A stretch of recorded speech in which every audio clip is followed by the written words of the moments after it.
ассалому алайкум бинандагони гиромӣ, барномаи иттилоотии ахбор аст аз телевизиони Тоҷикистон. 11 август зимни сафари корӣ ба шаҳри Ҳисор президенти ҷумҳурии Тоҷикистон пешвои миллат муҳтарам Эмомалӣ Раҳмон гулгашти нави дуои модарро мавриди истифода қарор доданд.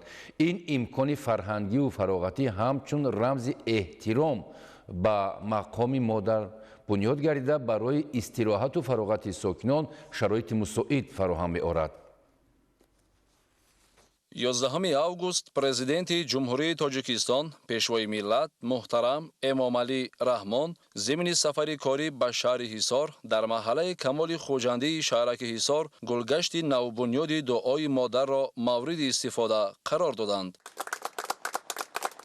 иншооти мазкур бо мақсади фароҳам овардани муҳити созгор барои истироҳату фароғати сокинон бунёд гардида ба яке аз мавзеъҳои зебову дилнишини маҳалла табдил ёфтааст. корҳои сохтмонӣ дар ин мавзеъ аз моҳи майи соли 2026 оғоз гардида дар муддати кӯтоҳ бо истифода аз усулҳои муосири сохтмон ба анҷом расонида шуданд. дар доираи нақшаи чорабиниҳои ҷашнӣ бахшида ба 35-солагии истиқлоли давлатии ҷумҳурии Тоҷикистон дар пайравӣ аз сиёсати созандаву бунёдкорона ва инсондӯстонаи асосгузори сулҳу ваҳдати миллӣ пешвои муаззами миллат президенти ҷумҳурии Тоҷикистон муҳтарам Эмомалӣ Раҳмон ҳамчун армағони ҷашнӣ ҷиҳати арҷ гузоштан ба бузургии модар дар маркази шаҳр бо ташаббуси мақомоти иҷроияи ҳокимияти давлатии шаҳри Ҳисор гулгашти дуои модар бо тарҳи муосир ва бо риояи унсурҳои неки миллӣ бунёд карда шуд.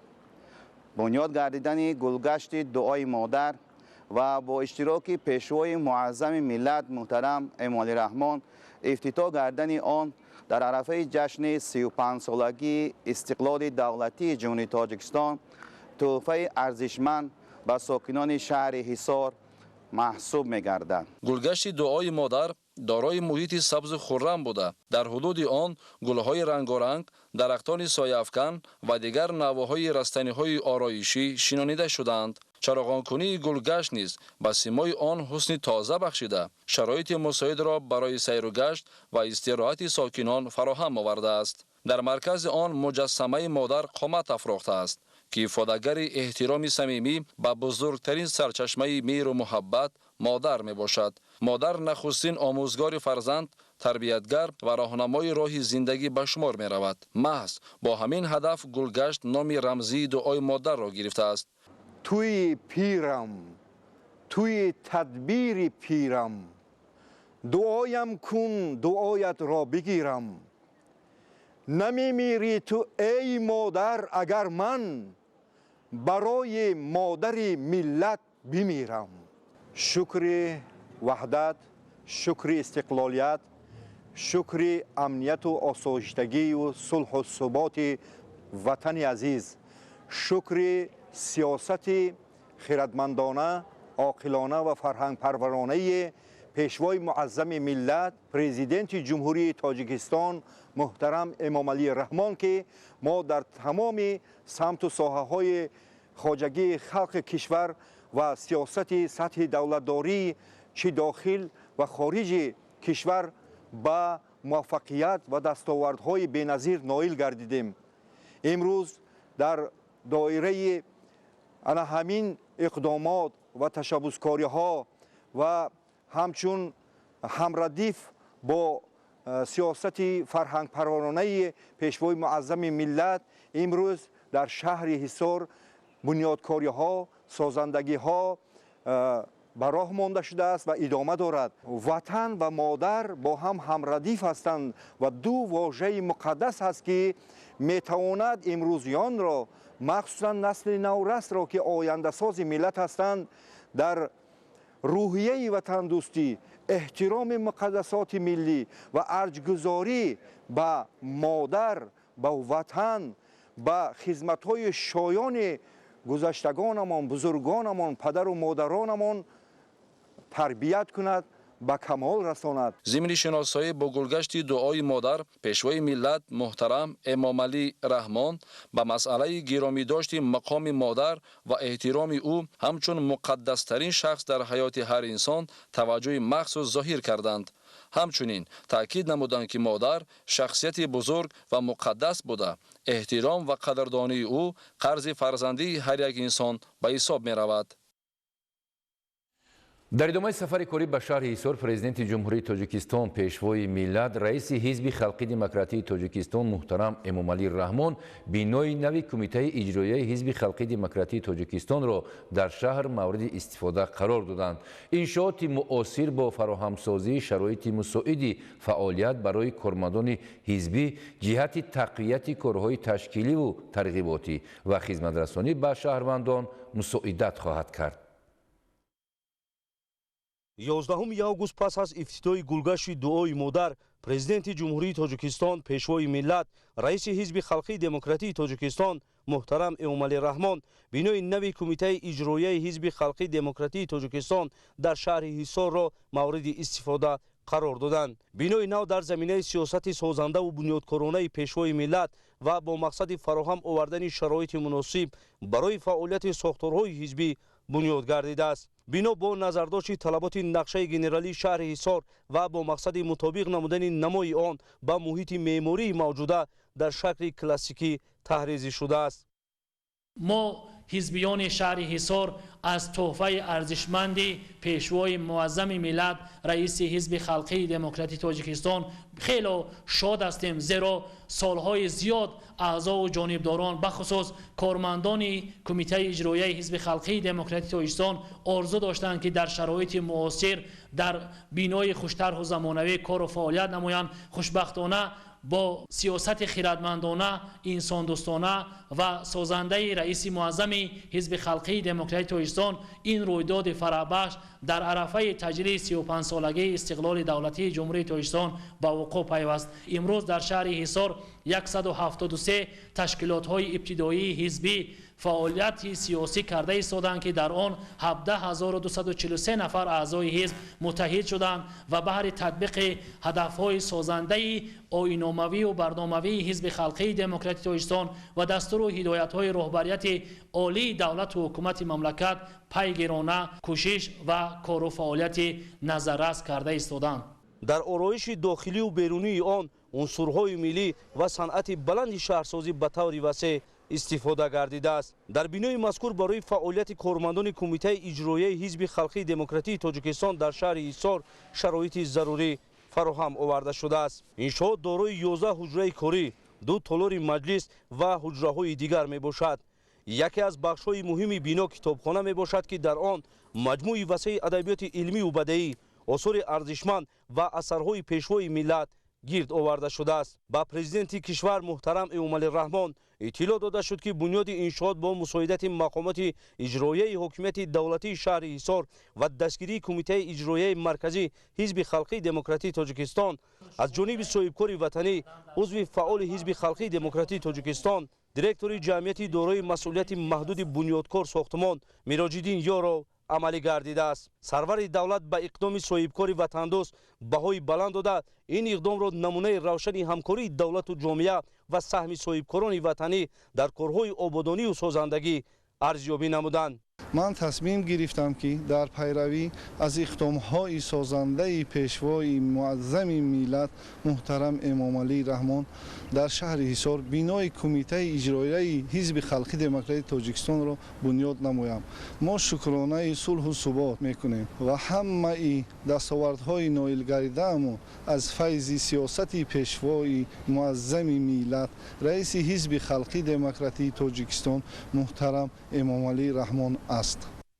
در واقع رشد اینفراساختور معاصر و بنیاد انشاءات اجتماعی و معماری نه تنها سیمای شهر و نویه‌ها را تغییر می‌دهد بلکه برای فراهم آوردن شرایط بهتر فعالیت کارمندان و خدمترسانی به اهالی زمینه می‌گذارد. در بینای نو همچنین برای تقویت کارهای ترغیباتی و تشویقاتی بلند برداشتن معرفت سیاسی و حقوقی شهروندان و جلب بیشتر ساکنان به تشبث‌های جمعیتی و آزمون‌های جمهوریوی امکانیت‌های ضروری فراهم آورده شده است. пешвои миллат муҳтарам эмомалӣ раҳмон зимни шиносоӣ бо шароити бино ба кормандони кумитаи иҷроияи ҳизби халқии демократии тоҷикистон дар шаҳри ҳисор дастур доданд ки аз имкониятҳои фароҳамгардида самаранок истифода намуда дар фаъолияти худ масъулиятшиносӣ, садоқат ба давлату миллат ва ҳисси баланди ватандӯстиро бештар намоянд.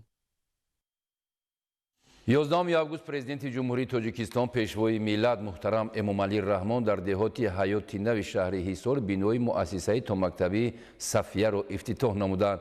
ҳамзамон дар ҳамин ҷо пешвои миллат муҳтарам эмомалӣ раҳмон 16 иншооти муҳими иҷтимоӣ, истеҳсолӣ ва хизматрасониро ба таври фосилавӣ мавриди истифода қарор доданд.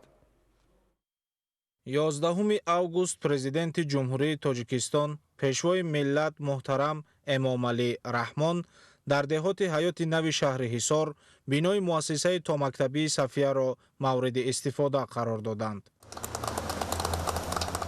эмомалии раҳмон подшоҳи тоҷикистон хусомадад бобоҷон ба боғчаи бачагон боғчаи бо зебо аст. ин надяи бобо аст. бобо инро ба мо дод то бозам хурраму шод. иншооти навбунёд аз ҷониби соҳибкори ватандӯст исломиддин абдуқодирзода дар пайравӣ аз сиёсати маорифпарваронаи сарвари давлат муҳтарам эмомалӣ раҳмон бо сифати баланд ва шароити замонавӣ бунёд ёфтааст. дар муассиса 200 кӯдак ба таълиму тарбия фаро гирифта шуда барои кор бо онҳо 16 мураббия ва ёварони онҳо ки ҳамагӣ соҳибтаҷриба ва дорои ихтисоси педагогӣ мебошанд ҷалб гардиданд. шумораи умумии кормандон дар муассисаи томактабӣ 32 касро ташкил медиҳад. бино дорои 21 ҳуҷраи барҳавои машғулият аз ҷумла 8 ҳуҷраи хобу истироҳат, ошхона ва иншооти ёрирасон буда ҳар кадоми он бо таҷҳизоти зарурӣ ва воситаҳои таълимӣ муҷаҳҳаз гардонида шудааст. дар синфхонаҳо бо мақсади инкишофи зеҳнии кӯдакон ва тарбияи онҳо дар рӯҳияи ватандӯстиву хештаншиносӣ шароиту имкониятҳои мусоид фароҳам оварда шудааст. бинои кӯдакистон бо шабакаи гармидиҳӣ таъмин мебошад. боиси ифтихор ва сарфарозист ки имрӯз бо иштироки ҷаноби олӣ боғчаи бачагонаи мо ифтитоҳ гардид. миннатдории самимонаи худро ба муҳтарам ҷаноби олӣ барои таваҷҷӯҳи хоса ба соҳаи маориф ва дастгириҳои беинтиҳояшон нисбат ба омӯзгор ва соҳаи маориф мерасонам. имрӯз ман ниҳоят шод ҳастам, сарфароз аз он ҳастам ки насиҳатҳои падаронаи сарвари давлатро шунидам. бисёр тавсияҳои хуб доданд ва ҳамаи тавсияю насиҳатҳое ки пешвои миллат барои ман доданд сармашқи кори худ намуда кӯшиш менамоям ба боварии пешвои миллат муҳтарам эмомалӣ раҳмон сазовор бошам ва фарзандони ин кишварро дар рӯҳияи ватандӯстӣ ва эҳтиром ба арзишҳои миллӣ таълиму ва тарбия намоем. кӯшиш мекунем дар боғча ҳамаи кормандони соҳибтаҷриба, соҳибмаълумот ва мутахассисони хубро ба кор ҷалб намоем.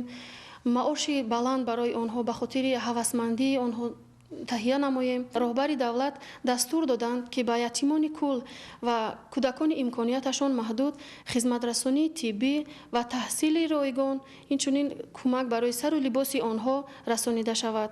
мо ин супоришҳоро сармашқи кори худ намуда ба ватану миллати худ хизмат менамоем. дар муассиса раванди таълим ва машғулиятҳо бо забонҳои тоҷикӣ, русӣ ва англисӣ ба роҳ монда шуда барои бедор сохтани завқи эстетикии кӯдакон толори мусиқӣ низ фаъолият мекунад. зимни боздид аз шароити кӯдакистон пешвои миллат муҳтарам эмомалӣ раҳмон ба сифати корҳои анҷомёфта ва имкониятҳои фароҳам гардида баҳои баланд дода ба соҳибкори меҳандӯст барои иқдоми созанда изҳори сипос карданд.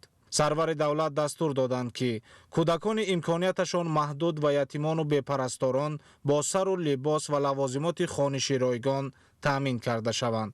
саҳни бинои муассисаи томактабии сафия бо дарахтон ва гулу бутаҳои ороишиву ҳамешасабз ороиш ёфта даромадгоҳи он пештоқи ҷолибу назаррабое дорад ки бо завқу салиқаи баланд ороиш ёфтааст. و برای بیدار ساختن حس زیبایی پرستی کودکان مؤثر می باشد. همزمان در صحن بینا ایوانچه تابستانه برای گذرانیدن مشغولیت ها ساخته شده است. صاحبکار همت بلند اسلامیدین عبدالقادرزاده اطلاع داد که آینده نزدیک برای آموزگاران مؤسسه تا مکتبی خانه های استقامتی بنیاد می کند. من به پیشگوی ملت محترم امام علی رحمان برای دستگیری پیوسته صاحبکاران و فراهم آوردن شرایط مساعد برای رشد صاحبکاری اظهار سپاس صمیمی می نمایم. ما نیز کوشش میکنیم با تشکیل جای نوی کاری، بنیاد انشاءات اجتماعی و رشد فعالیت استحصالی در پیشرفت وطن عزیزمان سهم ارزنده خود را گذاریم.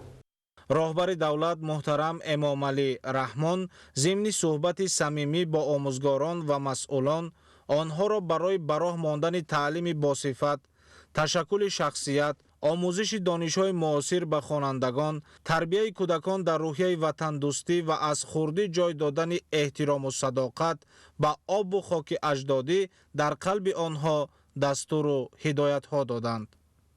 با خودی پای شما شهر آبادتر از بهتر روز به روز شهر آباد، دیار آباد، محل آباد، تایسان آباد. آخرین پای جناب عالی چرا جان کدوم تیم سرا یک سخن دارم شما یک کاری کنیم همین جناب مثلا نخود ارزو دارم همین مثلا همین کدام نصیب بده اینو که شما سلام ما باید با مورد رسیم تمام. 11 اوگوست پرزیدنت جمهوری تاجیکستان پیشوای ملت محترم امام علی رحمان در دایره سفر کاری در شهر حصار 16 انشاءات مهم اجتماعی، استحصالی و خدمترسانی را به طور فاصلوی مورد استفاده قرار دادند. اثنای به استفاده سپاریدن انشاءات که به طور فاصلوی صورت گرفت، پیشوای ملت محترم امام علی رحمان به صاحبکاران، شخصان وطندوست و در مجموع به ساکنان شهر حصار که با جانبداری از سیاست بنیادکارانه دولت و حکومت مملکت در تدبیرهای آبادانی و بنیادکاری به استقبال جشن 35 سالگی استقلال دولتی سهم گذاشتند، میnnتداری بیان نموده برای باز هم آباد و زیبا گرداندن این شهر باستانی دستور و توصیه ها دادند. در جریان سفر کاری پیشوای ملت محترم امام علی رحمان به شهر حصار 8 مؤسسه تحصیلات میانه عمومی با فراگیری 5136 خواننده در 2 بس، 4 مؤسسه تا مکتبی با فراگیری 640 کودک، 8 کارخانه صنعتی، 4 انشاءات سیاحی، 3 انشاءات خدمترسانی در عموم با تأسیس قریب 700 جای کاری دائمی بنیاد و موارد بهره برداری قرار داده شد. مورد ذکر است که طبق نقشه چاره‌بینی ها برای سالهای 2022-2026 در شهر حصار باید 1809 انشاءات ساخته میشد. تا امروز 1848 انشاءات ساخته به استفاده داده شد که 102.2% نقشه را تشکیل می‌دهد. بعد بنیاد انشاءات 1034 جای کاری تأسیس داده شد. 11 اوگوست در دایره سفر کاری در شهر حصار پرزیدنت جمهوری تاجیکستان پیشوای ملت محترم امام علی رحمان به طور فاصلوی مؤسسه تحصیلات میانه عمومی رقم 124 در دهه نوروزی جماعت دهات الماسی مورد بهره برداری قرار دادند. مؤسسه نوی تعلیمی در دایره سیاست معارف پرورانه دولت و حکومت و جهت فراهم آوردن شرایط ارزنده تحصیل برای نسل نورس بنیاد گردیده برای 434 خواننده در 2 بس پیش بینی شده است. میnnتداری همه آموزگاران و اهل دهه را به اساسگذار صلح و وحدت ملی پیشوای معظم ملت پرزیدنت جمهوری تاجیکستان میرسانند که با دستگیری و سیاست معارف پرورانه شما امروز فرزندان ما در صنفخانه‌های برهوا و با تمام شرایط معاصر و تحصیل فرا گرفته می شود. این تحفه ارزنده به مناسبت جشن 35 سالگی استقلالیت دولتی جمهوری تاجیکستان راست می آید. ما خوانندگان خوشحال از آنیم که با دستگیری و سیاست خردمندانه اساسگذار صلح و وحدت ملی، پیشوای ملت پرزیدنت جمهوری تاجیکستان جناب عالی محترم امام علی رحمان برای ما نورسان مؤسسه نوی زمانوی به استفاده داده شد و ما لازم می‌آید که به قدر این زحمت‌های خردمندانه پیشوای ملت رسیده دانش خود را باز هم صیقل داده با بهای خوب و اعلی تحصیل نموده و در آینده به وطن و ملت خود صادقانه خدمت نماییم. ما خوانندگان شکرانه از آن میکنیم که در فضای صلح و آرامی حیات به سر میبریم. بینای مؤسسه با طرح معاصر معماری ساخته شده از 9 صنفخانه تعلیمی و 3 حجره کاری عبارت میباشد. ضمن معرفی انشاءات ابراز گردید که مؤسسه مذکور با دستگیری صاحبکاران محلی بنیاد یافته است. حالا در مؤسسه 20 آموزگار با تعلیم و تربیت 342 خواننده مشغول بوده. شماره عمومی کارمندان 24 نفر را تشکیل می‌دهد. سرور دولت محترم امام علی رحمان به صفت کارهای انجام یافته و شرایط مهیا گردیده بهای بلند داده تاکید نمودند که رشد ساحه معارف و فراهمسازی شرایط معاصر تعلیم یکی از سمت‌های افضلیت‌ناک سیاست اجتماعی دولت به شمار می‌رود. فرزندان ما در مسافه 2-3 کیلومتر دور رفته تحصیل میکردند و می آمدند. با سیاست خردمندانه و با تشبث خودی همین حکومت جمهوری تاجیکستان این مؤسسه تعلیمی جشنی ساخته شد. حالا ساکنان دهه ما خیلی هم خرسندند. امروز برای ما آموزگاران واقعا روزی فراموش نشونده است. ما خیلی خوشحالیم که صاحب چنین مؤسسه زمانوی گردیدیم که برای تحصیل تمام شرایط‌های ضروری مهیا میباشد. برای این از ساحه معارف و اساسگذار صلح و وحدت ملی پیشوای ملت پرزیدنت جمهوری تاجیکستان محترم امام علی رحمان و حکومت جمهوری تاجیکستان اظهار سپاس صمیمی می‌نماییم. مورد استفاده قرار گرفتن مؤسسه نوی تعلیمی در دهه نوروز باز یک نمونه روشن کارهای سازندگی و آبادانی به استقبال جشن 35 سالگی استقلال دولتی جمهوری تاجیکستان بوده. برای بلند برداشتن سطح و صفت تعلیم و تربیت نسل صاحب معرفت زمینه مساعد فراهم می‌آورد.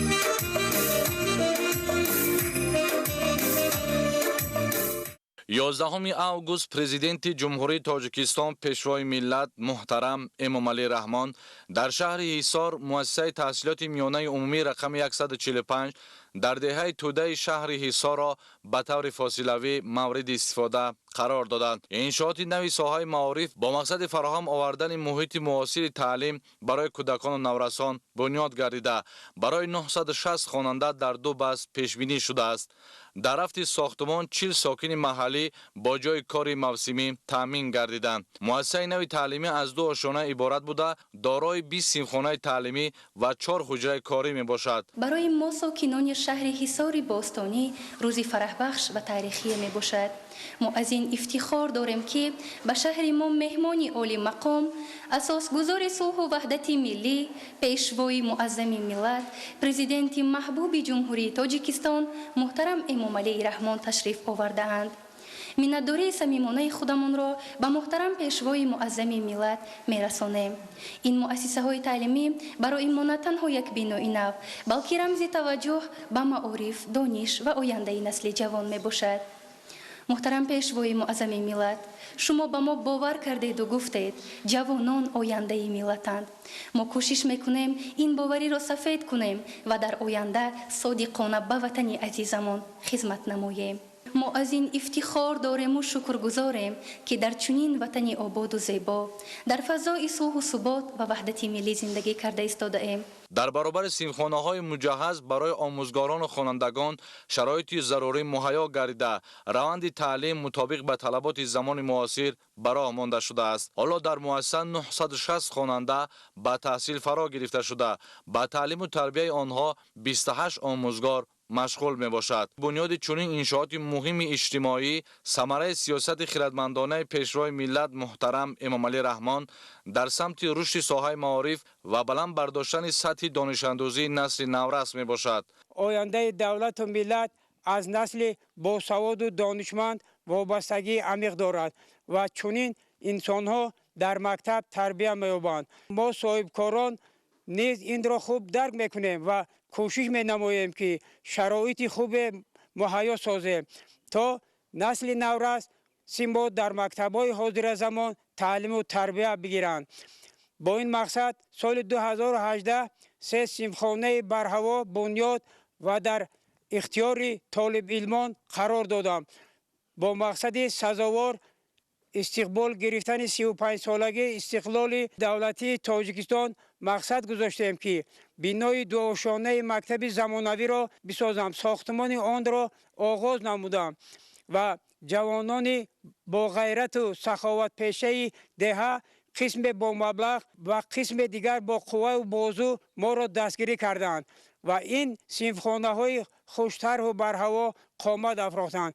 باعث افتخار و سرفرازی است که امروز با تشبس‌های سازنده و بنیادکارانه اساسگذار صلح و وحدت ملی پیشوای ملت محترم امام علی رحمان باز یک مؤسسه تعلیمی برای فرزندان کشور باز می‌گردد. ما از این دستاوردها صمیمانه سپاسگزار بوده با دانش و مهنت وطن‌دوستانه خود برای پیشرفت تاجیکستان عزیز سهم ارزنده خویش را می‌گذاریم. ما از توسط فراهم آوردن شرایط مساعد تحصیل برای تربیت کادرهای صاحب معلومات و رقابت پذیر زمینه گذاشته می شود. مورد بهره برداری قرار گرفتن مؤسسه تحصیلات میانه عمومی رقم 145 در دهه توده باز یک قدم مهم در راه تحکیم انفراساختار ساحه معارف و تطبیق هدفهای سازنده به استقبال جشن 35 سالگی استقلال دولتی جمهوری تاجیکستان به حساب می رود.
آگوست در دایره سفر کاری در شهر حصار پرزیدنت جمهوری تاجیکستان پیشوای ملت محترم امام علی رحمان مؤسسه تحصیلات میانه عمومی رقم 144 در دهه گنجاباد شهرک شراره را به طور فاصلوی مورد استفاده قرار دادند. انشاءات نوی ساحه معارف در زمینه سیاست معارف پرورانه حکومت کشور و در دایره تدبیرهای آبادانی و سازندگی بخشیده به جشن 35 سالگی استقلال دولتی جمهوری تاجیکستان بنیاد گردیده برای 672 خواننده در 2 بخش پیش بینی شده است.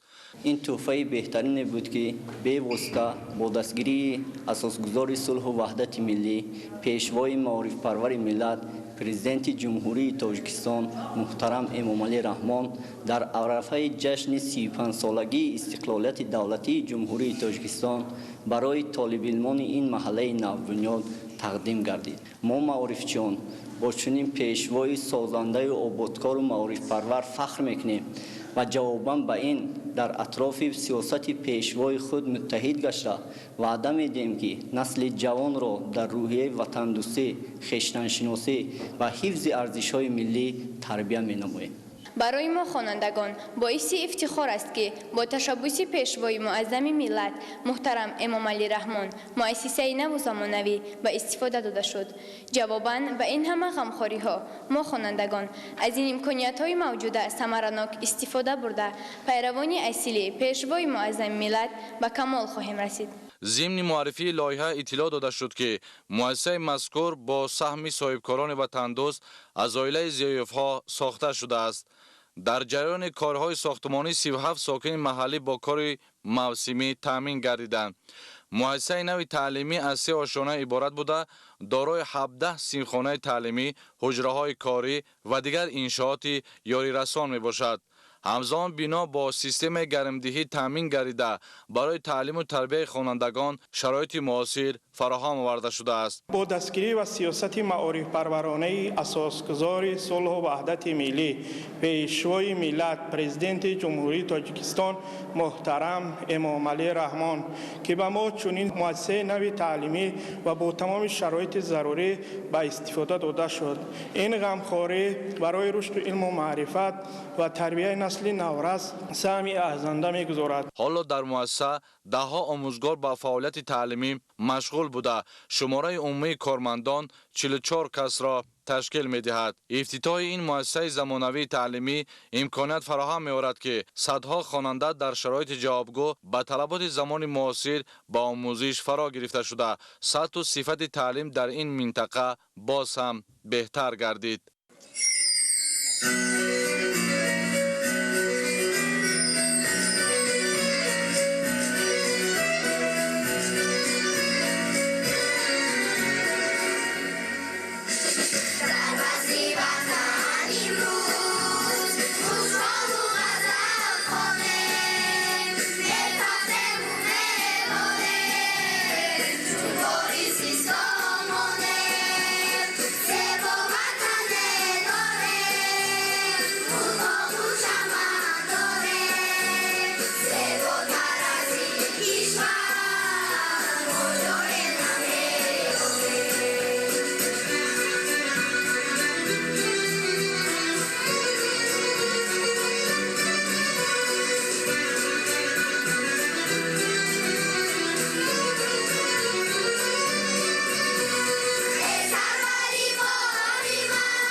یازدهم آگوست در دایره سفر کاری پرزیدنت جمهوری تاجیکستان پیشوای ملت محترم امام علی رحمان در شهر حصار مؤسسه تحصیلات میانه عمومی رقم 78 در دهه رجوع دهات نوآباد را به طور فاصله‌ای مورد استفاده قرار دادند.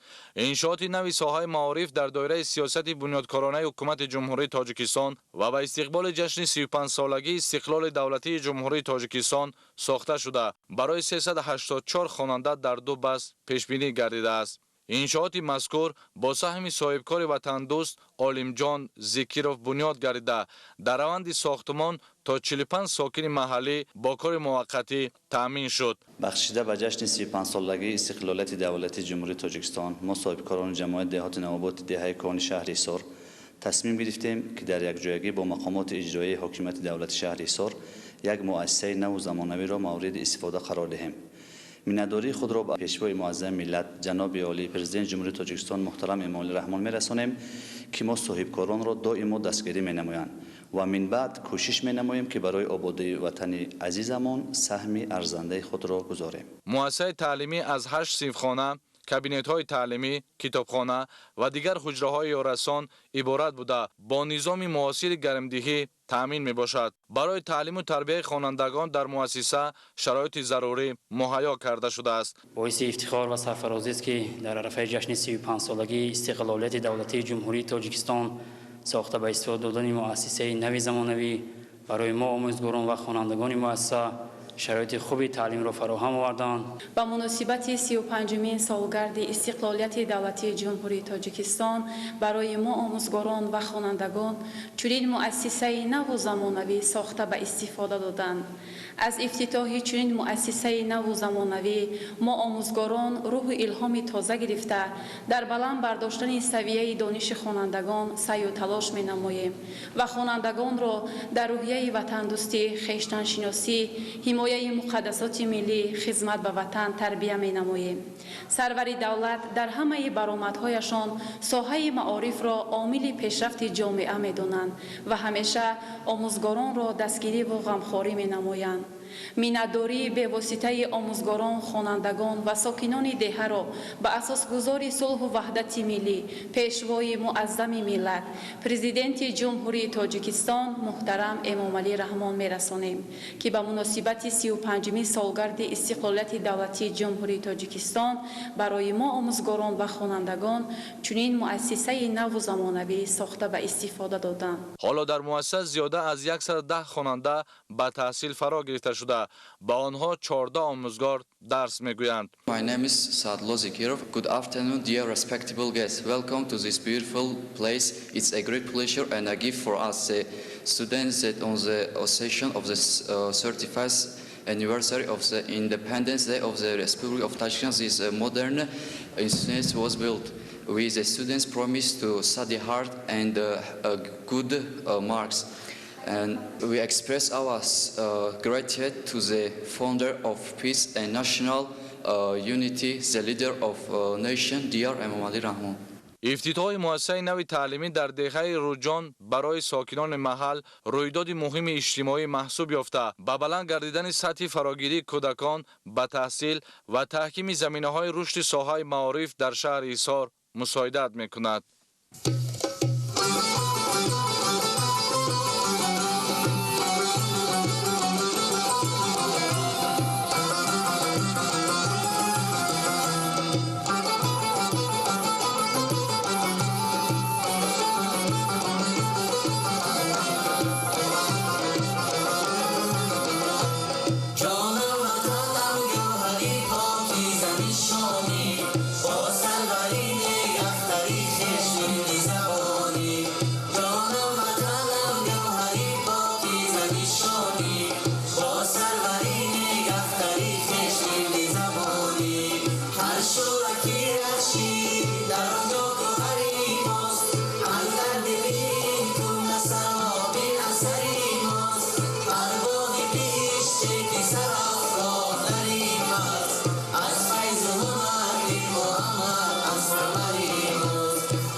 مؤسسه تحصیلات تا مکتبی خصوصی خدیچه در شهر حصار از جمله انشاءات نوی ساحه معارف بوده با اشتراک پرزیدنت جمهوری تاجیکستان پیشوای ملت محترم امامعلی رحمان به طور فاصلوی به استفاده داده شد. این مؤسسه نوبنیاد از جانب عائله رجب‌زاده ها در پیروی به سیاست معارف پرورانه سرور دولت محترم امامعلی رحمان بنیاد گردیده برای تعلیم و تربیت کودکان با در نظر داشت طلبات معاصر شرایط ضروری فراهم آورده است.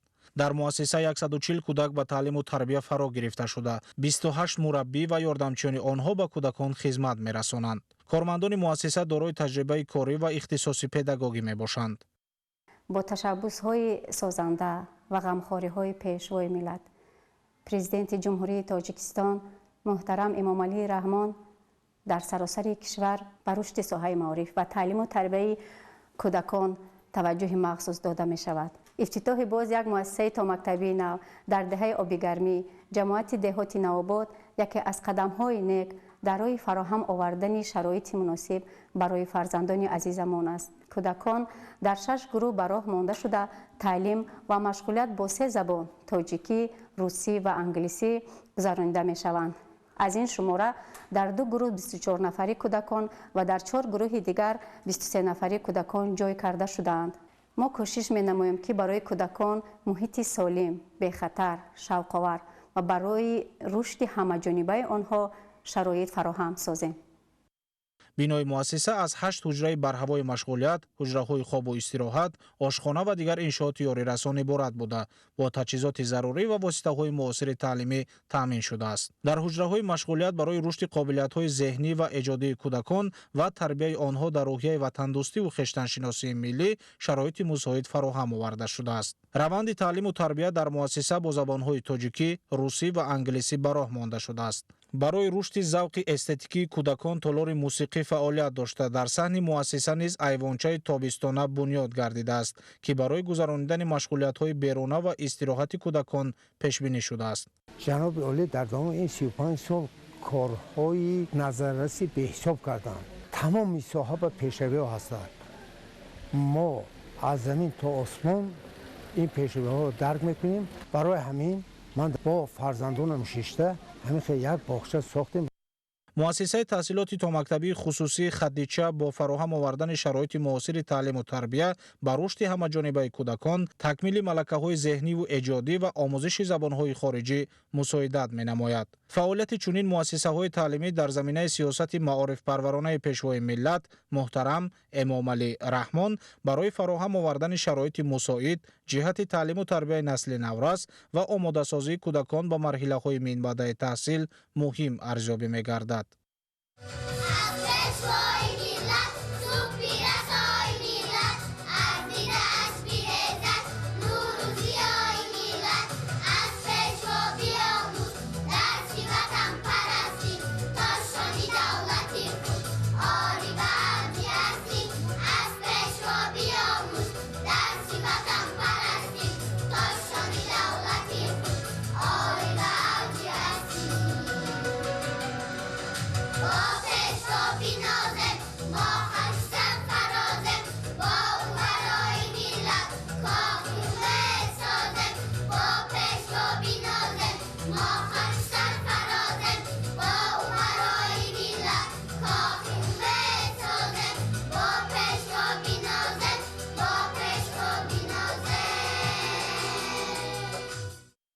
یازدهم август президенти ҷумҳурии тоҷикистон пешвои миллат муҳтарам эмомалӣ раҳмон дар шаҳри ҳисор муассисаи таҳсилоти томактабии нури истиқлолро ба таври фосилавӣ ба истифода доданд. муассисаи таҳсилоти томактабии нури истиқлол дар заминаи тадбирҳои созандагию бунёдкорӣ ва бо мақсади фароҳам овардани шароити мусоид барои таълиму тарбияи кӯдакон бунёд гардидааст.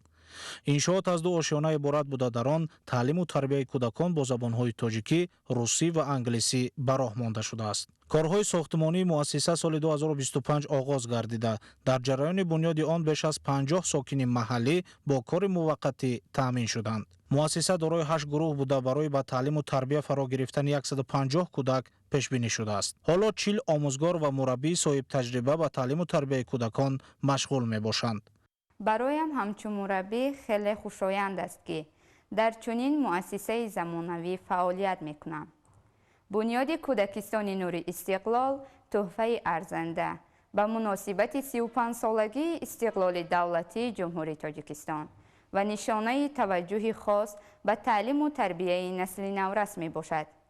барои ин ғамхорӣ ва фароҳам овардани чунин шароити хуб аз номи худ ва ҳамкоронам ба президенти ҷумҳурии тоҷикистон пешвои миллат муҳтарам эмомалӣ раҳмон самимона миннатдорӣ баён менамоям. мо вазифа дорем ки ин имкониятҳоро самаранок истифода бурда барои тарбияи кӯдакони соҳибмаърифат و تندرست و سزاوار آینده تاجیکستان صاحب استقلال سهم خود را گذاریم. барои таълиму тарбия ва истироҳати кӯдакон ҳуҷраҳои алоҳидаи машғулият ва хоб пешбинӣ гардида муассиса бо ҳуҷраҳои корӣ, ҷомашӯӣ, анбори нигаҳдории маводи хӯрокворӣ ва ҳуҷраи тиббӣ низ таъмин мебошад.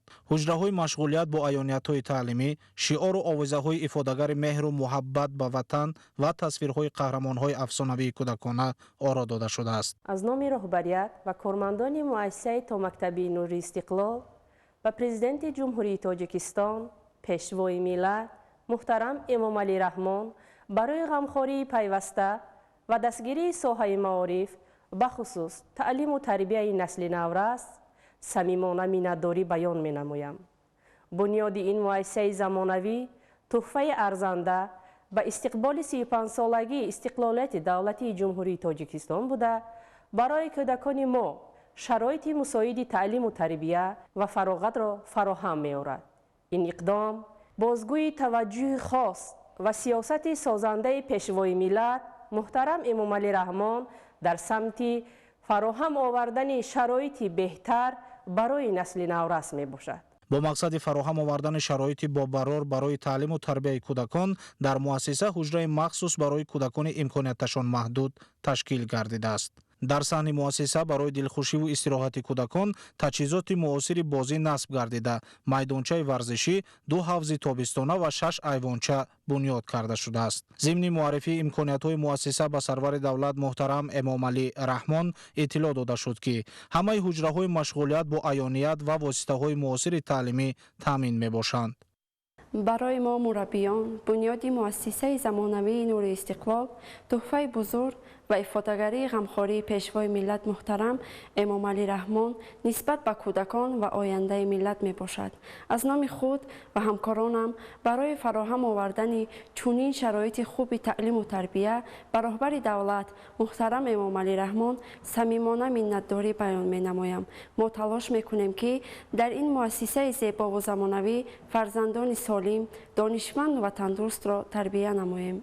бунёди чунин муассисаҳои замонавии томактабӣ ба фароҳам овардани шароити арзандаи таълиму тарбия, рушди қобилиятҳои кӯдакон ва фарогирии онҳо ба таҳсилоти томактабӣ мусоидат менамояд. ба истифода додани иншооти нав тӯҳфаи арзанда ба истиқболи 35-солагии истиқлоли давлатии ҷумҳурии Тоҷикистон барои омӯзгорон ва кӯдакон мебошад. мураббияҳо дар чунин шароити мусоид минбаъд барои тарбияи насли наврас дар рӯҳияи ватандӯстӣ, худшиносӣ, эҳтиром ба арзишҳои миллӣ ва саҳмгузорӣ дар ободии ватан саъю талош хоҳанд кард.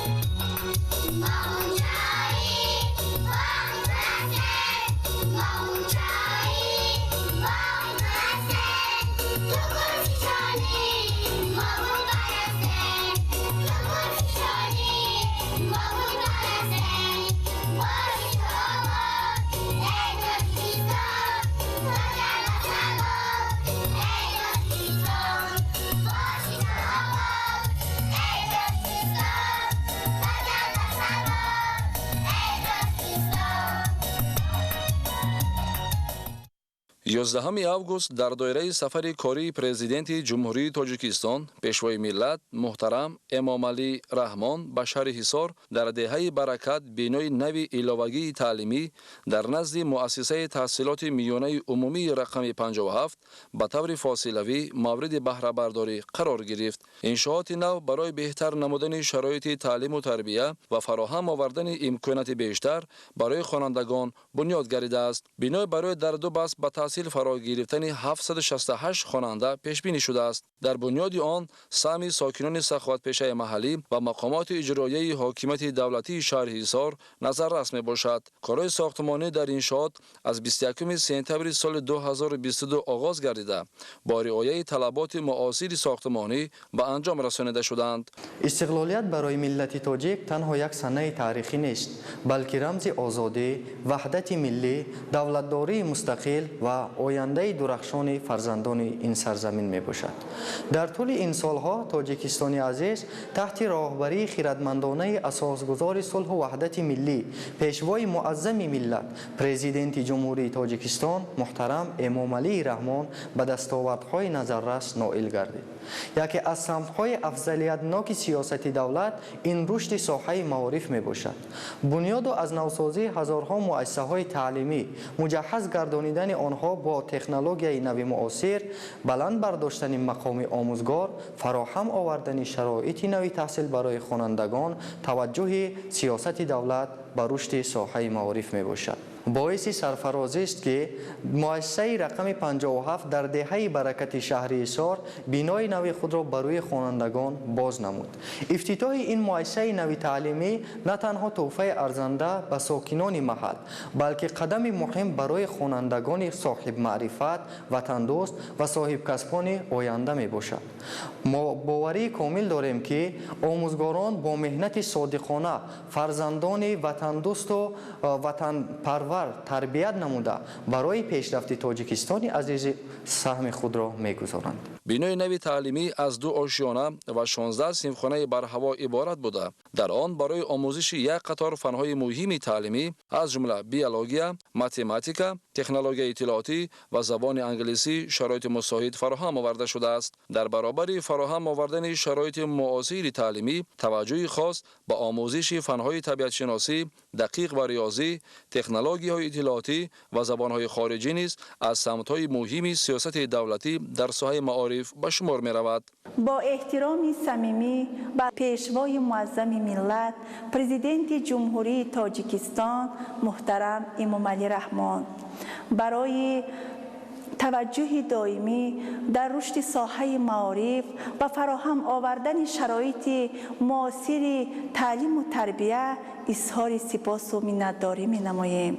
اطمینان داریم که این مؤسسه زمانوی برای تربیت نسل وطن دوست صاحب معرفت خدمت نموده و برای پیشرفت ساحه معارف سهم ارزنده خواهد گذاشت. حالا در مؤسسه مذکور 58 آموزگار به تعلیم و تربیت خوانندگان مشغول بوده. با استفاده از امکانات‌های نوی فراهم آمده می توانند روند تعلیم را باز هم ثمره‌ناک‌تر به راه مانند. پیشوای ملت محترم امام علی رحمان رشد ساحه معارف و بلند برداشتن صفت تعلیم و تربیت را از سمت‌های مهم سیاست اجتماعی دولت ارزیابی نموده. تأکید کردند که فراهم آوردن شرایط مناسب برای تحصیل باید با بلند برداشتن سطح و صفت دانش آموزی خوانندگان هم قدم باشد.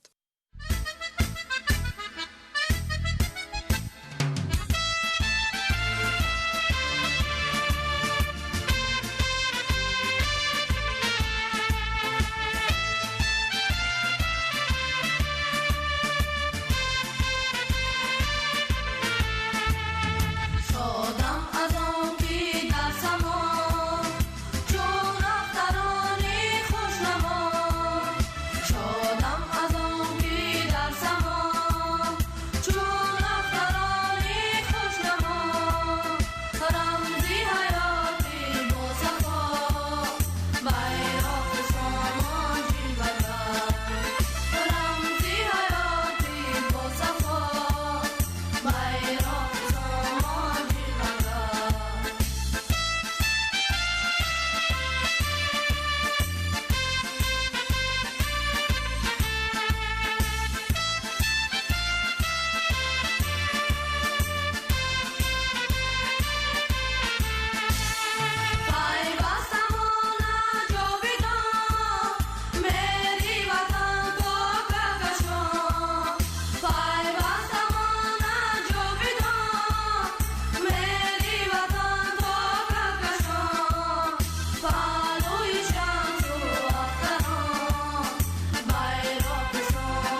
11 август президенти ҷумҳурии Тоҷикистон пешвои миллат муҳтарам Эмомалӣ Раҳмон зимни сафари корӣ ба шаҳри Ҳисор ба таври фосилавӣ дар деҳаи ситораи деҳоти Навобод бинои иловагии таълимӣ дар назди муассисаи таҳсилоти миёнаи умумии рақами 43-ро мавриди истифода қарор доданд. иншооти нав бо мақсади фароҳам овардани шароити беҳтари таълиму тарбия ва зиёд намудани имкониятҳои қабули хонандагон бунёд гардидааст. бино имкони дар ду баҳс ба таҳсил фаро гирифтани то 576 хонандаро муҳайё месозад.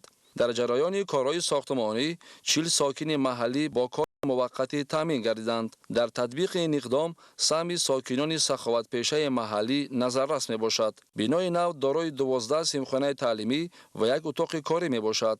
симхонаҳо барои омӯзиши фанҳои гуногун аз ҷумла биология, математика, технологияи иттилоотӣ ва забонҳои хориҷӣ пешбинӣ шуданд. дар назди муассисаи таҳсилоти миёнаи умумии рақами 43 бинои нави иловагӣ бо 12 симхонаи иловагӣ ва як утоқи корӣ бо ғунҷоиши 576 нафар хонандагон дар ду баст мавриди истифода қарор гирифт. мо ҳайати омӯзгорон ҷавобан ба ғамхориҳои президенти ҷумҳурии Тоҷикистон муҳтарам Эмомалӣ Раҳмон дар соҳаи маориф кӯшиш менамоем ки дар тарбияи насли наврас дар рӯҳияи худогоҳию хештаншиносӣ ва ватандӯстӣ саҳми арзандаи хешро гузорем. симхонаҳои нав муҳити тоза ва шароити муносиб ба хонандагон имконият медиҳанд ки дар фазои мусоиди таълимӣ донишҳои худро такмил диҳанд. махсусан фароҳам овардани заминаи зарурӣ барои омӯзиши фанҳои табиатшиносӣ, дақиқу риёзӣ, технологияҳои муосир ва забонҳои хориҷӣ ба талаботи замони муосир ҷавобгӯ мебошад. дар муассисаи таълимӣ ҳоло 42 омӯзгор фаъолият доранд.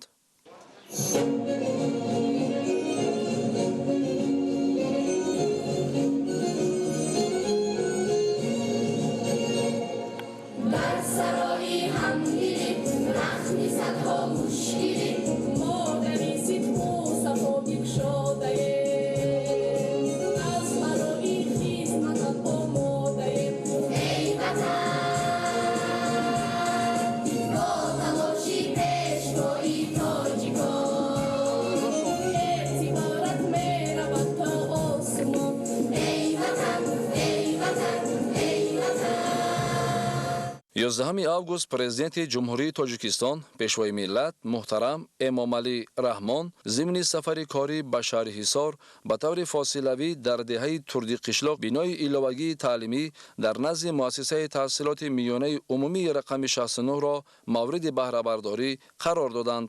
иншооти нав бо ҳадафи фароҳамсозии шароити муносиби таълим ва зиёд намудани имкониятҳои қабули хонандагон бунёд гардидааст. бино барои дар ду баст ба таҳсил фаро гирифтани 576 хонанда пешбинӣ шудааст.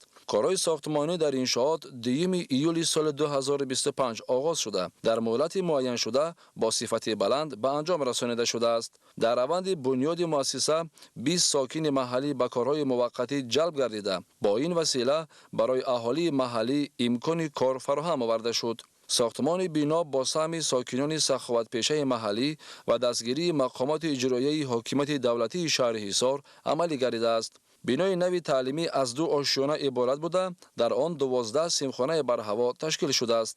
симхонаҳо бо назардошти талаботи имрӯза барои омӯзиши фанҳои гуногун аз ҷумла биология, математика, технологияи иттилоотӣ пешбинӣ гардиданд. боиси ифтихор ва сарфарозии бузург аст ки имрӯз дар деҳаи Турдиқишлоқи ҷамоати дурбати шаҳри Ҳисор бо дастгириҳои пайвастаи пешвои муаззами миллат муҳтарам Эмомалӣ Раҳмон муассисаи таълимии миёнаи умумии рақами 69 ифтитоҳ гардид. сохта ба мавриди истифода қарор гирифтани ин муассисаи таълимӣ нишонаи таваҷҷӯҳи роҳбарияти давлату ҳукумати ҷумҳурии Тоҷикистон ба рушди соҳаи маориф ва фароҳам овардани шароити арзандаи таълиму тарбия برای نسل نورس می باشد. محیط مناسب و شرایط نوی تعلیمی به خوانندگان امکانیت می دهد که وقتی خود را ثمرناک استفاده برده دانش و ملکه های خود را بیشتر تکمیل دهند. توجه به فنهای طبیعت شناسی، دقیق و ریاضی، تکنولوژی اطلاعاتی و زبانهای خارجی باشد برای آماده نمودن خوانندگان به طلبات جهان معاصر زمینه مساعد فراهم می آورد. حالا در مؤسسه تحصیلات میانه عمومی رقم 69 24 آموزگار به تعلیم و تربیت خوانندگان مشغولند. با استفاده دادن بینای نو برای آنها امکانات‌های بیشتر فراهم آورده در سمت تشکیل درس‌های باصفت و استفاده اصول‌های معاصر تعلیم شرایط مساعد مهیا می‌سازد.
یازدهم август президенти ҷумҳурии тоҷикистон пешвои миллат муҳтарам эмомалӣ раҳмон дар шаҳри ҳисор бинои меҳмонхона ва маркази солимгардонии шаршараро ба таври фосилавӣ ба истифода доданд. иншооти мазкур ба истиқболи 35-солагии истиқлоли давлатии ҷумҳурии тоҷикистон бунёд гардида барои истироҳат, солимгардонӣ, машқу тамрини варзишгарон ва қабули меҳмонон пешбинӣ шудааст. меҳмонхона ва маркази солимгардонии шаршара дар масоҳати 5500 метри мураббаъ ҷойгир буда имкониятҳои истироҳатӣ, солимгардонӣ ва варзиширо дар як маҷмӯа муттаҳид менамояд.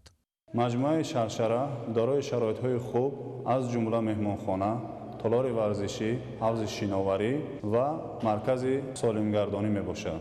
ҳамчунин барои мо варзишгарон шароит фароҳам шудааст ки то ки тавонем ҳунару малакаи худро такмил дода ва ба ҷаҳониён нишон диҳем ва парчами ҷумҳурии тоҷикистони азизамонро дар арсаи байналмилалӣ баланд бардорем. дар марказ барои солимгардонии шаҳрвандон истифодаи обҳои шифобахш, лойдармонӣ, табобат бо сӯзан ва дигар хизматрасониҳои дахлдор ба роҳ монда шудааст. ин имкониятҳо барои барқарор намудани нерӯ ва беҳтар кардани ҳолати умумии бадан пешбинӣ шудааст. ифтитоҳи маҷмӯаи солимгардонии шаршара ба истиқболи ҷашни бузурги миллӣ 35-солагии истиқлолияти давлатии ҷумҳурии тоҷикистон барои сокинони шаҳри ҳисор тӯҳфаи арзандааст ва ҳамаи ин ободкориҳо пеш аз ҳама сарчашма мегирад аз ташаббусҳои созандаи пешвои миллат муҳтарам эмомалӣ раҳмон. барои истироҳати фаъол дар маҷмӯа ҳавзҳои шиноварӣ сохта шуда шаҳрвандон ва меҳмонон метавонанд аз онҳо истифода баранд. ҳамзамон толори варзишии замонавӣ барои машқу тамрини варзишгарон ва машғул шудан ба тарбияи ҷисмонӣ пешбинӣ гардидааст. яке аз бахшҳои муҳими маҷмӯа меҳмонхона мебошад. барои буду боши меҳмонон ҳуҷраҳои хоб бо шароити муосир омода мебошад. ин имкон медиҳад ки сокинони шаҳри ҳисор, шаҳрвандони дигар минтақаҳои кишвар ва меҳмонон дар як ҷо аз имкониятҳои будубош истироҳат ва солимгардонӣ истифода баранд. ман ҳамчун соҳибкор аз сиёсати созанда ва таваҷҷӯҳи пайвастаи пешвои миллат муҳтарам эмомалӣ раҳмон ба рушди соҳибкорӣ самимона миннатдорам. маҳз ҳамин дастгириҳо ба мо имконият медиҳанд ки фаъолияти худро рушд диҳем جایهای نوی کاری تأسیس دهیم و برای مردم خدمت رسانی با صفت پیشنهاد نماییم. مهمانخانه و مرکز سالمگردانی شرشره نیز به همین مقصد فعالیت میکند. من افتخار دارم که همچون صاحبکار در آبادی وطن و رشد اقتصاد تاجیکستان صاحب اقتصاد سهم خود را میگذارم و پیشوای ملت محترم امامعلی رحمان برای همه دستگیری و غمخواری صمیمانه سپاس میگویم. مرکز امکانی در یک وقت قبول زیاده از 100 مزاج را داشته برای پیشنهاد مجموعه خدمترسانی‌های استراحتی و سالمگردانی شرایط ضروری فراهم آورده است. بنیاد چنین مجموعه معاصر در شهر حصار در برابر فراهم آوردن امکانیت‌های ایلاوگی برای استراحت و سالمگردانی اهالی با رشد اینفراساختور خدمترسانی و سیاحی، جلب مهمانان و استفاده ثمرناک امکانیت‌های موجوده این منطقه مساعدت می‌نماید. حالا در مجموعه 44 نفر با کار دائمی تامین می باشند. مهمانخانه و مرکز سالمگردانی شرشره یکی از انشاءات نوی خدمترسانی در شهر حصار به حساب رفته برای استراحت و سالمگردانی اهالی، رشد ورزش و سیاحی، اینچنین فراهم آوردن جایهای نوی کاری، امکانیت‌های ایلاوگی فراهم می آورد. 11 август дар идомаи сафари корӣ ба шаҳри ҳисор президенти ҷумҳурии тоҷикистон пешвои миллат муҳтарам эмомалӣ раҳмон корхонаи зотпарварии паррандаи ҷамъияти дорои масъулияти маҳдуди арк агроро ки дар деҳаи ситораи деҳоти навобод бунёд гардидааст тариқи фосилавӣ мавриди истифода қарор доданд. корхона дар масоҳати 4,7 гектар бунёд гардида дар ҳудуди он 9 коргоҳи истеҳсолӣ ва биноҳои ёрирасон бо масоҳати умумӣ беш аз 15,000 метри мураббаъ ҷойгир мебошад. дар доираи ҳидоятҳои пешвои миллат муҳтарам эмомалӣ раҳмон мо тасмим гирифтем ки як корхонаи фабрикаи паррандапарвари зотпарварии мурғи модарӣ дар ин ҷамъият деҳоти навобод дар деҳаи ситора шаҳри ҳисор ба роҳ монем ва дар оянда мо ҳадаф дорем ки аз ин корхона бозорҳои мамлакатро бо чӯҷаи якрӯза ва тухми инкубатсионӣ таъмин намуда ва дар оянда бо гӯшти парҳезии мурғ бозорҳо таъмин намоем. дар ин корхона зиёда аз 50 нафар коргар ба ҷои кори доимӣ таъмин ҳастанд, маоши хуб доранд. пас аз парвариш ва нигоҳубини мурғи модарӣ дар асоси технологияи муосир дар корхона истеҳсоли тухми инкубатсионӣ ва чӯҷаи якрӯзаи бройлер ба роҳ монда мешавад. яке аз хусусиятҳои муҳими корхона истифодаи таҷҳизоти истеҳсолии автоматӣ мебошад. таҷҳизоти технологӣ бо ҷалби қарзҳои байналмилалӣ дастрас гардида дар корхона мавриди истифода қарор дода шудааст. татбиқи чунин технологияҳо имкон медиҳад ки равандҳои истеҳсолӣ мутобиқи меъёрҳои муосир ба роҳ монда шуда сифати маҳсулот ва самаранокии истеҳсолот боз ҳам баланд бардошта шавад. ҳоло дар корхона наздики 50 сокини маҳаллӣ бо ҷои кори доимӣ ва маоши хуб таъмин гардиданд. ҳоло саршумори мурғи модарӣ дар корхона ба 60,000 расида тибқи нақша то охири соли равон ин нишондиҳанда ба 75,000 сар расонида мешавад. афзоиши саршумори парранда имкон медиҳад ки иқтидори истеҳсолии корхона дар як давра то 10 миллион дона тухми инкубатсионӣ расонида шавад. аз ин миқдор пас аз гузаштани раванди инкубатсия метавонад тақрибан 8 миллион чӯҷаи бройлер истеҳсол гардад. иқтидори мазкур дар навбати худ барои рушди минбаъдаи корхонаҳои паррандапарварии кишвар заминаи мусоид фароҳам меорад, зеро чӯҷаҳои истеҳсолшуда ба фабрикаҳои паррандапарварии дохилӣ пешниҳод мегардад. ин нишондиҳандаҳо аз он шаҳодат медиҳад ки корхонаи арк агро на танҳо як иқтидори нави истеҳсолӣ балки як ҳалқаи муҳим дар занҷираи таъминоти соҳаи паррандапарварии кишвар ба шумор меравад. ба истифода додани иншооти нави истеҳсолӣ қадами муҳим дар самти рушди соҳаи паррандапарварӣ, тақвияти иқтидори истеҳсолии кишвар ва афзоиши ҳаҷми маҳсулоти ватанӣ ба ҳисоб меравад. бояд гуфт ки корхона соли 2019 дар шаҳри душанбе таъсис ёфта фаъолияти асосии он ба истеҳсоли тухми инкубатсионӣ ва чӯҷаи бройлер равона гардидааст. бо дар назардошти талаботи рӯзафзуни бозори дохилӣ ва зарурати рушди истеҳсолоти ватанӣ ширкат тасмим гирифтааст ки иқтидори истеҳсолии худро тавсия бахшида дар шаҳри ҳисор корхонаи муосири зотпарварии мурғи модариро ба роҳ монад. ҳадафи асосии фаъолияти корхона таъмини корхонаҳои паррандапарварии кишвар با تخم اینکوباسیونی و چوجه‌های برویلر با صفت بلند میباشد. در برابر تامین بازار داخلی شرکت با صادرات محصولات استحصالی خود به کشورهای همسایه از جمله افغانستان نیز آغاز کرده است. کارخانه زودپروری ارک اگرو با استفاده از تکنولوژی‌های معاصر جلب سرمایه وطنی و خارجی، تأسیس جایهای نوی کاری و افزایش حجم استحصالات میتواند در رشد میانبردی ساحه پرنده پروری نقش نظررس گذارد. ارک اگرو اقتداری نوی است که از استحصال تخم تا چوجه و از چوجه تا محصولات نهایی عضوخواری زنجیره استحصالات وطنی را تقویت میبخشد. سرور دولت محترم امامعلی رحمان با فعالیت صاحبکاران وطنی و این اقدام نکوب بهای بلند دادند. 11 آگوست در شهر حصار پرزیدنت جمهوری تاجیکستان پیشوای ملت محترم امامعلی رحمان در حدود دهه حصار شهر حصار کارخانه استحصالی مساله خشک ساختمانی جمعیت دارای مسئولیت محدود برق را طریق فاصلوی مورد استفاده قرار دادند. افتتاح کارخانه نو در زمینه تطبیق هدف‌های سازنده و بنیادکارانه حکومت جمهوری تاجیکستان به خصوص صنعت‌کنانی با سرعت کشور و رشد استحصال محصولات رقابت‌پذیر وطنی قدم دیگر در سمت تحکیم اقتدار استحصالی ارزیابی می‌گردد. اطلاع داده شد که کارهای ساختمانی در مهلت همگی 8 ماه انجام یافته در روند بنیاد آن بیش از 15 ساکن محلی با کار موقتی تامین گردیدند. ما صاحبکاران وطنی میناداری خود را با پیشوای ملت پرزیدنت جمهوری تاجیکستان محترم امامعلی رحمان جهتی فراهم آوردن شرایط کاری برای بنیاد کارخانه‌های صنعتی سپاس و میناداری خود را بیان می‌نماییم. بخشیده با جشن 35 سالگی استقلالیت دولتی جمهوری تاجیکستان در شهر حصار کارخانه صنعتی زمانوی با وصل نمودن دستگاه‌های نو معاصر به راه مانده‌ایم. خوشبختانه امروز در دایره سفر کاری پیشوای ملت محترم امامعلی رحمان مورد استفاده قرار گرفتند. کارخانه مذکور با اقتدار 600 تن محصولات در یک سال و با 40 نفر جای کاری دائمی تامین گردیده است. در آینده نیز فعالیت خود را در این سمت جانب نموده کوشش می‌نماییم که در رشد و نموی کشور عزیزمان تاجیکستان سهم مناسب گذاریم. در این کارخانه نمودهای گوناگون چسبک برای کوشین، سنگ مرمر، سفال، گرانیت، کرامیکی و در مجموع 60 نامگوی محصولات ساختمانی استحصال کرده می شود. یکی از برتری های مهمی کارخانه موجودیت آزمایشگاه معاصر در آن است. در آزمایشگاه صفت محصولات سنجیده شده مطابق آن به طلبات استانداردهای معاصر معین کرده می شود. همین است که محصولات این کارگاه به طلبات استانداردهای جهانی جوابگو بوده از لحاظ صفت و خصوصیت های تکنیکی رقابت پذیر است. حالا در کارخانه 40 ساکن به جای کاری دائمی تامین می باشند.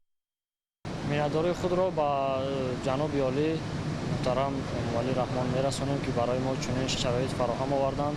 ما در نزد خانه خود کار و فعالیت می نماییم، با معاش خود تامین هستیم.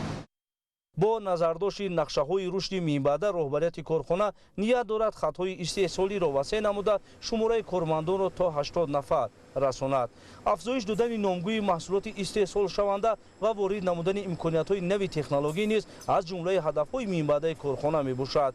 تقریبا 90% کارهای استحصالی توسط دستگاه‌های خودکار انجام داده می‌شود. این روند نه تنها به بلند گردیدن ثمره مهنت بلکه به تامین صفت استوار محصولات مساعدت می‌کند. اقتدار سالانه کارخانه 600 تن محصولات خشک ساختمانی را تشکیل می‌دهد. این اقدام بر رشد استحصال رقابت‌پذیر، افزایش حجم محصولات صنعتی و تحکیم موقع محصولات وطنی در بازار داخلی مساعدت خواهد کرد. در کارخانه مذکور در عین زمان 6 نامگوی محصولات استحصال شده ایستاده است.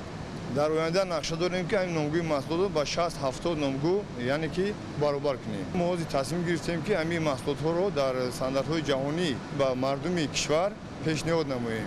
کارمندان در شرایط مناسب به فعالیت مشغول بوده. برای انتقال محصولات به فرمایشگران کارخانه دارای 5 نقلیات مخصوصی بارکشانی میباشد. کارخانه با تشبث صاحبکار وطندوست خورشید بابایف در دایره هدایت‌های سرور دولت محترم امامعلی رحمان جهت رشد صاحبکاری، صنعت‌کنانی با سرعت کشور و تأسیس کارخانه‌های نوی استحصالی بنیاد شده است. سرور دولت محترم امامعلی رحمان با صاحبکاری همت بلند برای این اقدام نکویش عرض سپاس نمودند.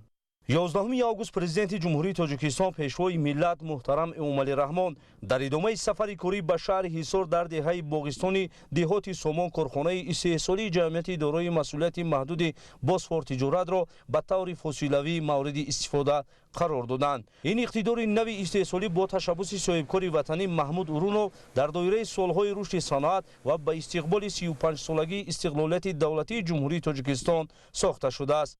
дар доираи ҳидоятҳои пешвои миллат муҳтарам эмомалӣ раҳмон ман иқтидор гирифтам ки як корхонаи истеҳсолӣ бунёд намоям.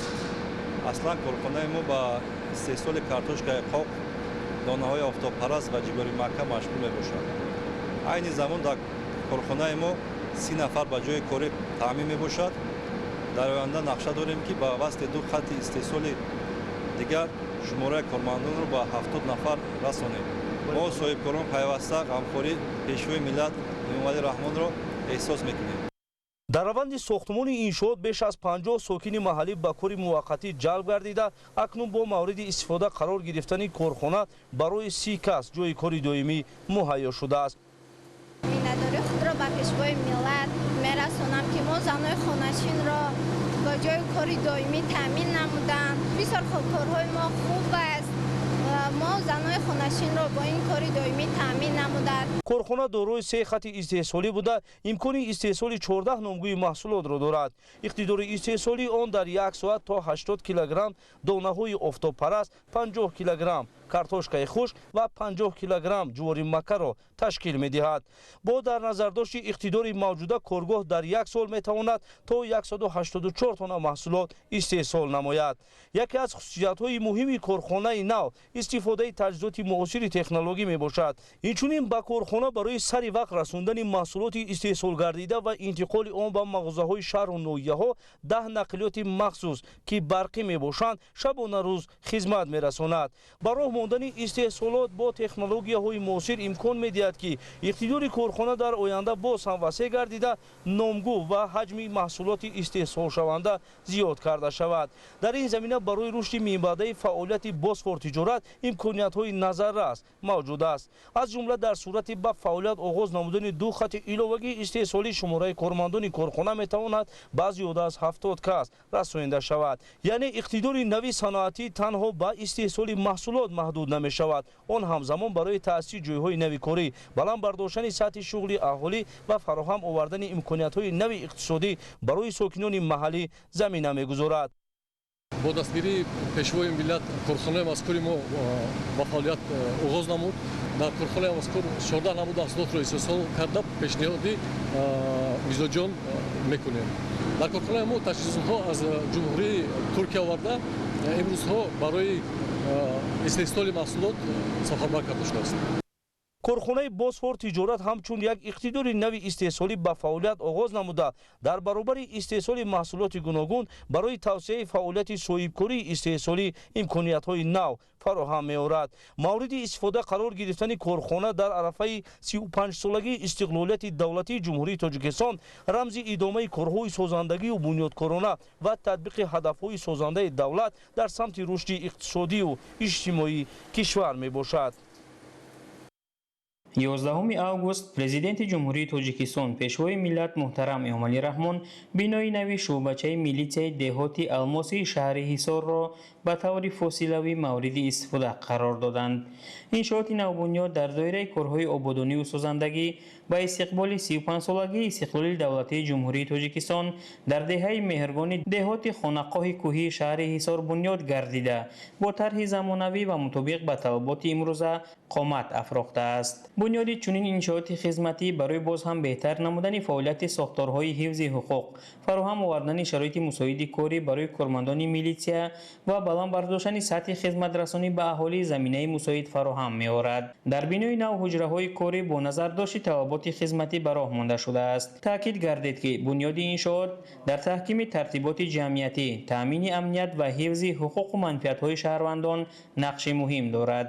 мавриди истифода қарор гирифтани бинои нави шӯъбачаи милитсияи деҳоти алмосии шӯъбаи вазорати корҳои дохилӣ дар шаҳри ҳисор бо дастгирии президенти ҷумҳурии тоҷикистон пешвои миллат муҳтарам эмомалӣ раҳмон дар арафаи ҷашни 35-солагии истиқлолияти давлатии ҷумҳурии тоҷикистон برای ما کارمندان تحفه ارزشمند میباشد.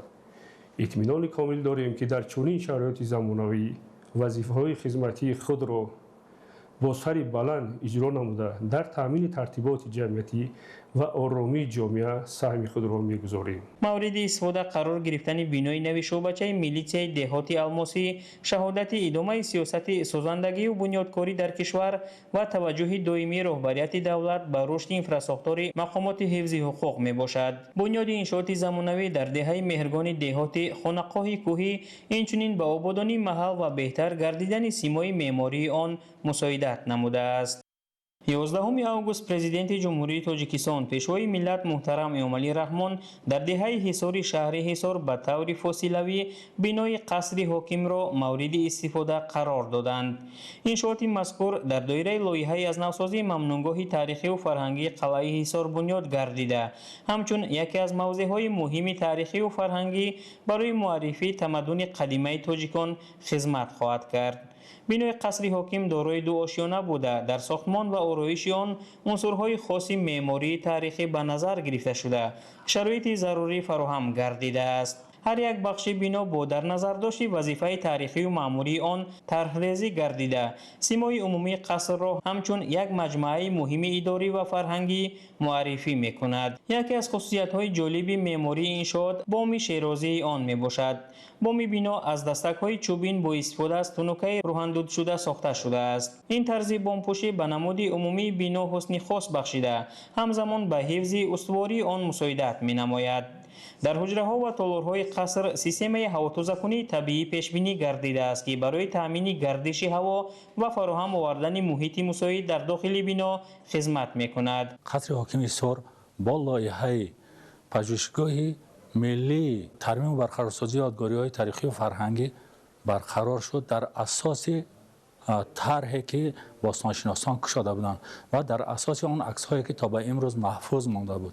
و امروز چنانکه که می‌دانیم دقت حکومت جمهوری تاجیکستان نسبت یادگاری‌های تاریخی نهایت توجه زیاد است و امروز بسیاری از یادگاری‌ها از نو برقرار شدند، خصوصاً قصر حاکم حصار. از نوسازی قصر حاکم تنها با برقرارسازی یک بنای تاریخی محدود نمی‌شود.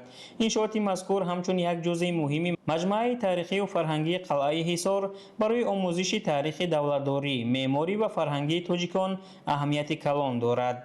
با سازی چنین یادگاری‌ها امکان می‌دهد که تاریخ پرقناوت ملت تاجیک به طور واضح و معتمد به ساکنان کشور و مهمانان خارجی معرفی کرده شود. در شرایط رشد ساحه سیاحی و افزایش توجه سیاحان داخلی و خارجی به موضع‌های تاریخی تاجیکستان به استفاده دادن قصر حاکم می‌تواند به رشد انفراساختار سیاحی شهر حصار تکانی نو بخشد. از نوسازی قصر حاکم حصار سرشوی کارهای ساختمانی بعد از جشن 3000 سالگی حصار بود، یعنی از سال 2015 جشن 3000 سالگی حصار جشن گرفته شد.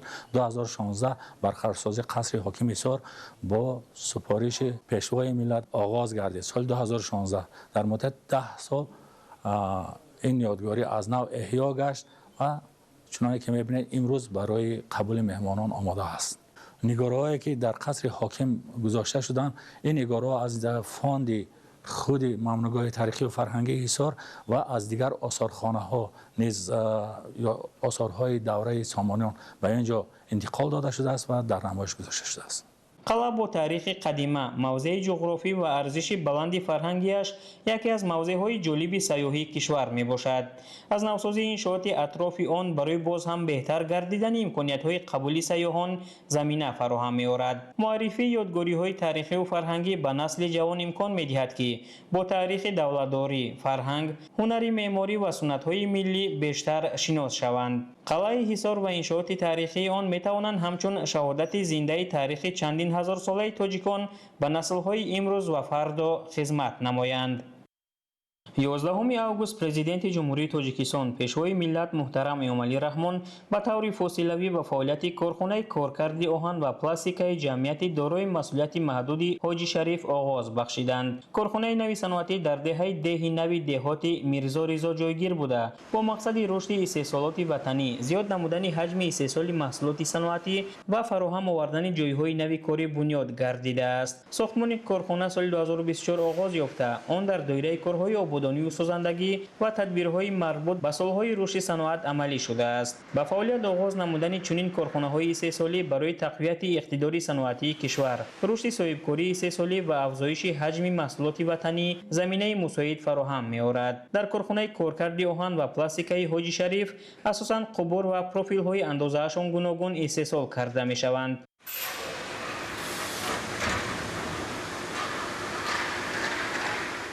محصولات استحصال شونده می تواند برای استفاده در ساحه‌های ساختمان، خواجگی منزلی و کمونالی، کارخانه‌های استحصالی و دیگر سمت‌های اقتصادیات مورد استفاده قرار گیرد. اقتدار استحصالی کارخانه در یک ماه 1200 تن محصولات را تشکیل می‌دهد. این نشان دهنده امکانیت می‌دهد که در بازار داخلی طلبات به محصولات استحصالی وطنی بیشتر تامین گردیده، وابستگی از واردات بعضی نمودهای محصولات کاهش داده شود. در برابر این به راه ماندن استحصال محصولات نهایی در داخل کشور برای رشد زنجیره استحصالی و افزایش ارزش الهه شده محصولات صنعتی مساعدت خواهد کرد.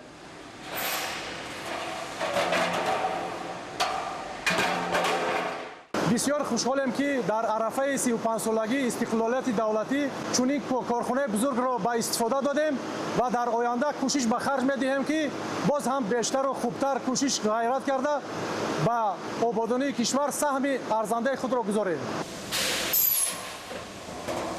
رهبریت کارخانه نقشه دارند که در مرحله‌های من بعد دایره فعالیت استحصالی را وسیع نموده در اینجا استحصال محصولات پلاستیکی را نیز به راه مانند. تطبیق این نقشه امکان می‌دهد که اقتدار استحصالی کارخانه افزایش یافته، نامگوی محصولات استحصال شونده زیاد گردد.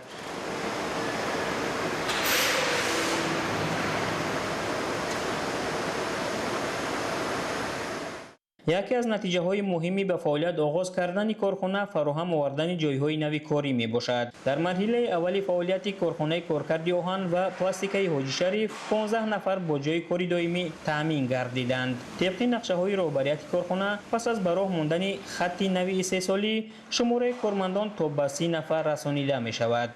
همین طریق رشد من بعد کارخانه به تأسیس جایهای نوی کاری و بلند گردیدن سطح شغل اهالی محلی مساعدت خواهد کرد. ما در همین کارخانه کار میکنیم. خوشحالیم که خیلی کارخانه در وطن خودمون میشود. مقصد ما با خارج نمیریم، همینجا کار میکنیم، زندگی پیش میبریم. با فعالیت آغاز نمودن کارخانه کارکرد آهن و پلاستیکی حاجی شریف یک قدم دیگر در سمت رشد صنعت، وسیع نمودن استحصال محصولات وطنی و استفاده امکانیت‌های موجوده استحصالی به شمار می‌رود. افزایش شماره چنین کارخانه‌ها در منطقه برای رشد اقتصادی محلی، جلب سرمایه به استحصالات، تأسیس جای‌های نوی کاری و بهتر گردیدن سطح زندگی اهالی زمینه مساعد فراهم می‌آورد.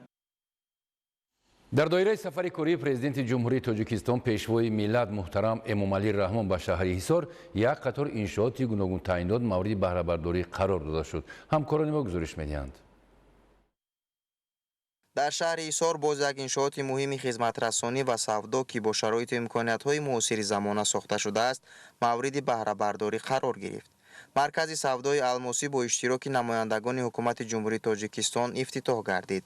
انشاءات نوبنیاد از 4 آشیانه عبارت بوده در آن برای فراهم آوردن شرایط مناسب به ساکنان و مهمانان شهر امکانیت‌های گوناگون سودا، خدمت رسانی و فراغتی پیش بینی شدند.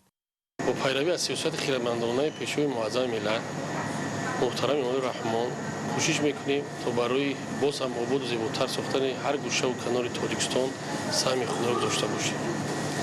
از جمله مرکز سودا و خدمت رسانی الماسی که یکی از مرکزهای نوساخت زمانوی با تمام شرایط و امکانیت‌های و طلبات زمانوی معاصر جوابگو همه تجهیزات تکنولوژی نوین که عبارت از 4 آشیانه میباشد تقدیم با جشن 35 سالگی استقلال دولت ما ساخته و استفاده دادیم. ما صاحبکاران تشبث سازنده و خیرمندانه سرور دولت را همه جانبه دستگیری نموده بهر پیشرفت کشور سهم ارزنده خود را میگذاریم.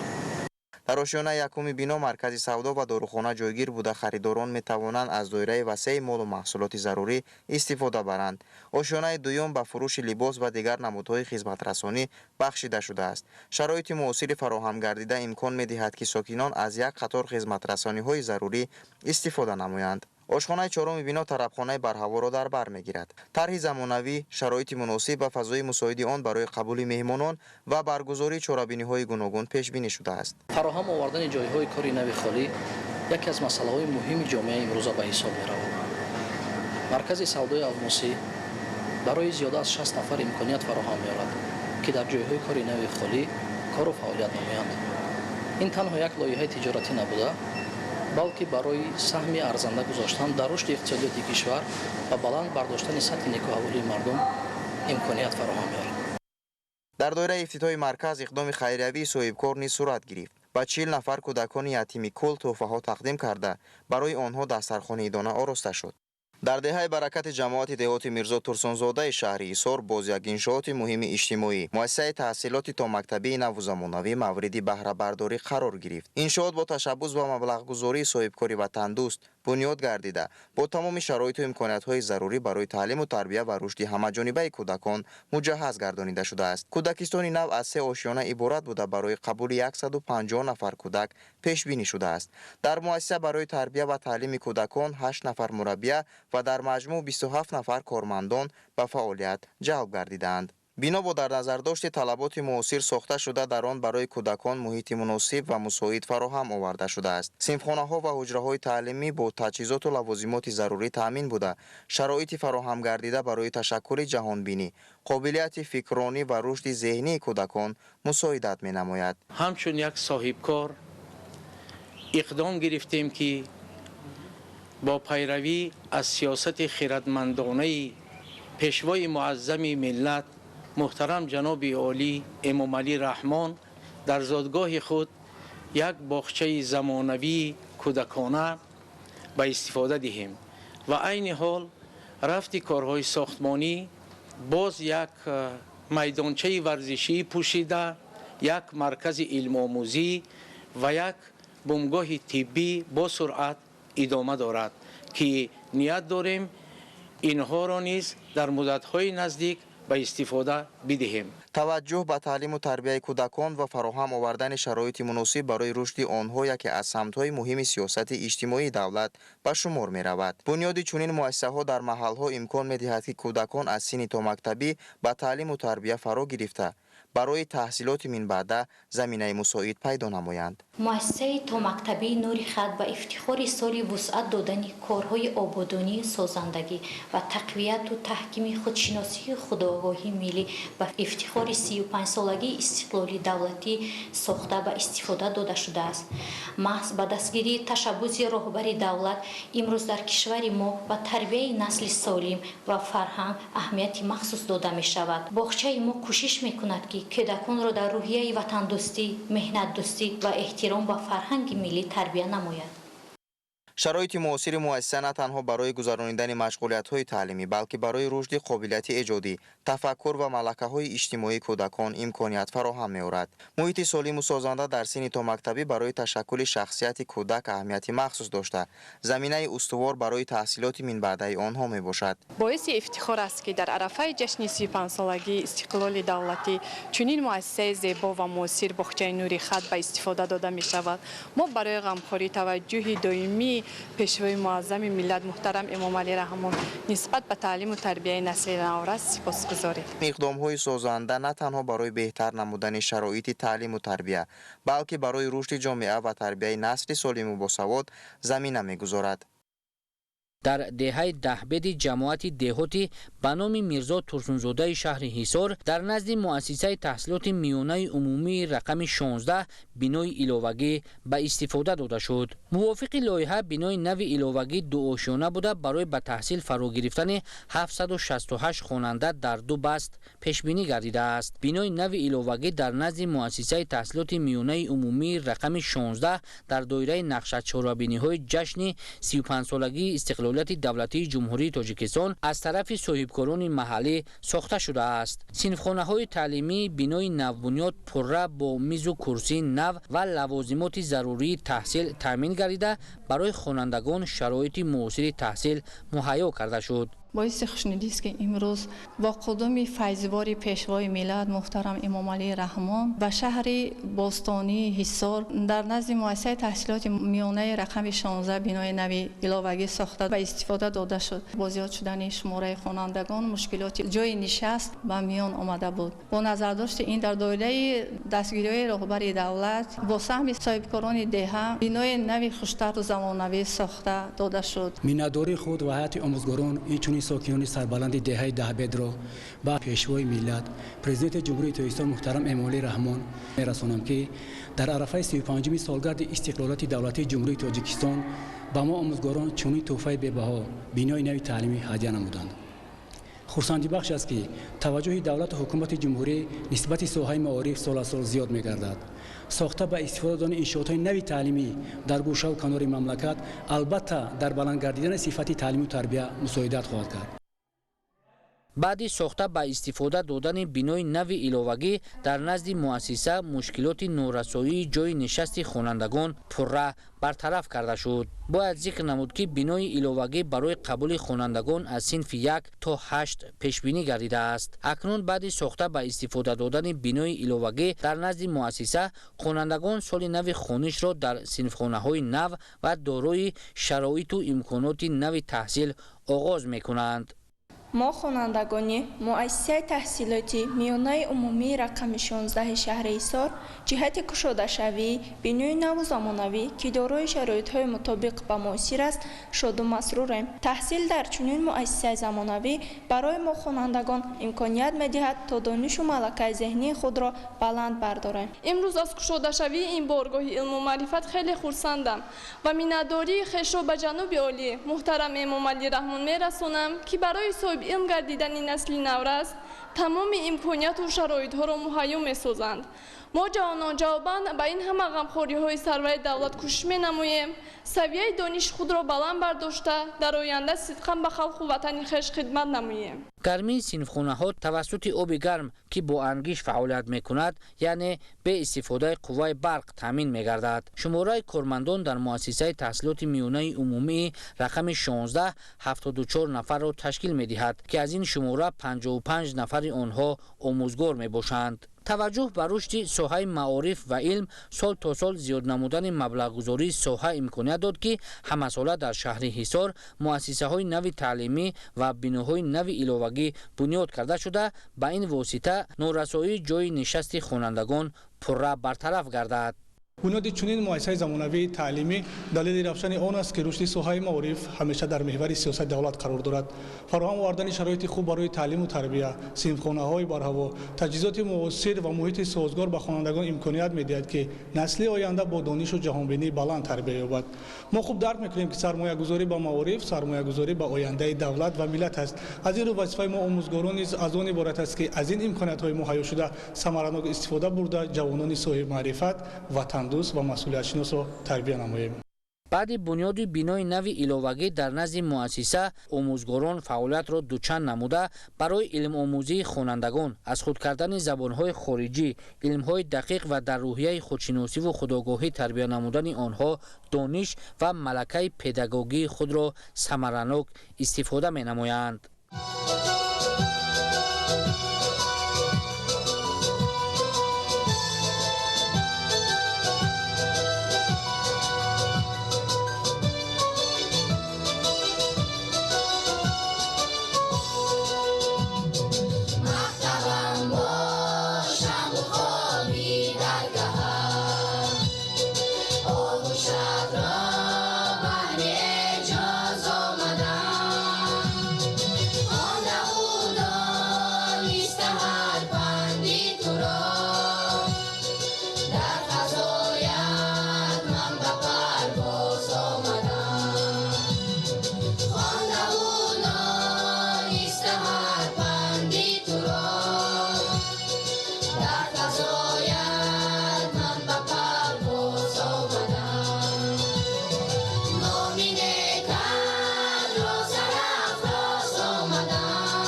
در کوچه نوریدین قیوموفی مرکز شهری حصار مجمع ورزشی و حفظ شناوری مورد بهره برداری قرار گرفت. انشاءات نوی ورزشی با مقصد در سطح بلند تجلیل نمودن جشن بزرگ ملی 35 سالگی استقلالیت دولتی جمهوری تاجیکستان از طرف صاحبکنان وطنی بنیاد شده، در آن شرایط بهتر تمرین و با آب و تاب بدن مشغول شدن نورسان و جوانان مهیا کرده شده است. مجمع نو از میدان ورزشی دو تالار ورزشی برای برگزار نمودن مسابقه های فوتبال، حفظ شناوری، حمام، ساونا و دیگر انفراستراکچور ورزشی عبارت است.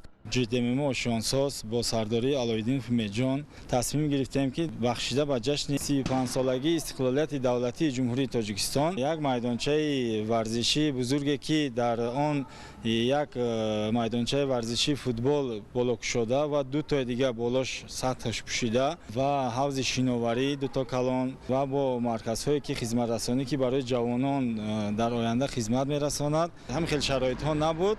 ҷавонон ҳамеша истифода баранд ва баҳра баранд аз варзишу аз футболу аз шиноварӣ. ба корҳои сохтмонии маҷмаъаи варзишӣ ва ҳафзи шиноварӣ соли 2025 оғоз бахшида шуда иншооти нав бо сифати баланд ва ҷавобгӯ ба талаботи замон сохта ба истифода дода шуд. дар маҷмаъаи варзишӣ ва ҳафзи шиноварӣ тамоми инфраструктури соҳа ташкил карда шудааст. наврасону ҷавононро ки ояндасози миллат мебошанд, зарур аст ки бештари вақти холии худро ба тамрин ва обу тоби бадан сарф карда дар мусобиқаҳои мухталифи варзишӣ иштирок намоянд. дорандаи медали чемпионати ҷаҳон аз намуди варзиши вазнбардорӣ бо ҷои осиё дар байни шахсони имконияташон маҳдуд дар шаҳри ҳисор бахшида ба рӯзи варзишгарон майдончаҳои варзишӣ ду то боло пӯшида, як то боло кушода ва ҳавзи шиноварӣ сохта ба истифода доданд. мо варзишгарон ҳаракат мекунем ки дар оянда ҷойҳои ифтихориро сазовор шавем. дар маҷмаъаи варзишӣ ва ҳафзи шиноварӣ барои дар як вақт хизматрасонӣ намудан ба 50 варзишгар имкон фароҳам оварда шуд. майдончаҳои нави варзишии маҷмаъа ки бо лавозимоти зарурӣ пурра таъмин гардидаанд, барои баргузор намудани мусобиқаҳои гуногуни варзишӣ бахусус футболи хурд пешбинӣ гардидаанд. бунёд гардидани иншооти нави варзишӣ имконият медиҳад ки сокинон ба обу тоби бадан бештар рӯ оранд, зеро ҳар нафаре ки ба варзиш ва тарбияи ҷисмонӣ машғул мешавад, вай аллакай тарзи ҳаёти солимро интихоб кардааст. мо хурсандем ки дар рӯзи варзишгарон ин се толори варзишию як ҳавзи шиновариро барои варзишгарон ҳамчун тӯҳфа сохта ба истифода доданд. бисёр хурсандем ки варзишгарони мо дар ин ҷо бозиҳои футболи хурдро дар вақтҳои муайян мегузаронанд. давоми солҳои соҳибистиқлолӣ дар кишвар бахусус дар шаҳри ҳисор аз ҷониби давлат ва ҳукумати ҷумҳурии тоҷикистон ҷиҳати рушди соҳаи варзиш ва тарғиби тарзи ҳаёти солим тадбирҳои муҳим амалӣ карда шуда садҳо иншооти нави варзишӣ бунёд карда шудааст. давоми солҳои охир сафи варзишгарони шаҳри ҳисор дар мусобиқаҳои ноҳиявӣ, ҷумҳуриявӣ ва байналмилалӣ зиёд гардида, онҳо пас аз иштирок дар мусобиқот бо ба даст овардани ғолибият ҷойҳои ифтихориро соҳиб мегарданд. 11 август дар доираи сафари кории президенти ҷумҳурии тоҷикистон пешвои миллат муҳтарам эмомалӣ раҳмон ба шаҳри ҳисор дар деҳаи шӯроби ҷамоати деҳоти сомон корхонаи истеҳсоли хишти пухтаи ҷамъияти дорои масъулияти маҳдуди тоҷик автокараван баъди таҷдиду навсозӣ ва дар деҳаи ҳаёти нав корхонаи коркард ва қабули пахтаи ҷамъияти дорои масъулияти маҳдуди органик котон мавриди истифода қарор дода шудаанд. иншооти нави саноатӣ ба истиқболи ҷашни 35-солагии истиқлоли давлатӣ ва дар доираи татбиқи ҳадафи чоруми миллӣ саноатикунонӣ бо суръати кишвар бо саҳми соҳибкорони маҳаллӣ ва ҷалби сармоя таҷдид гардида бо технологияи пешрафтаи истеҳсоли хишти пухта муҷаҳҳаз шуд.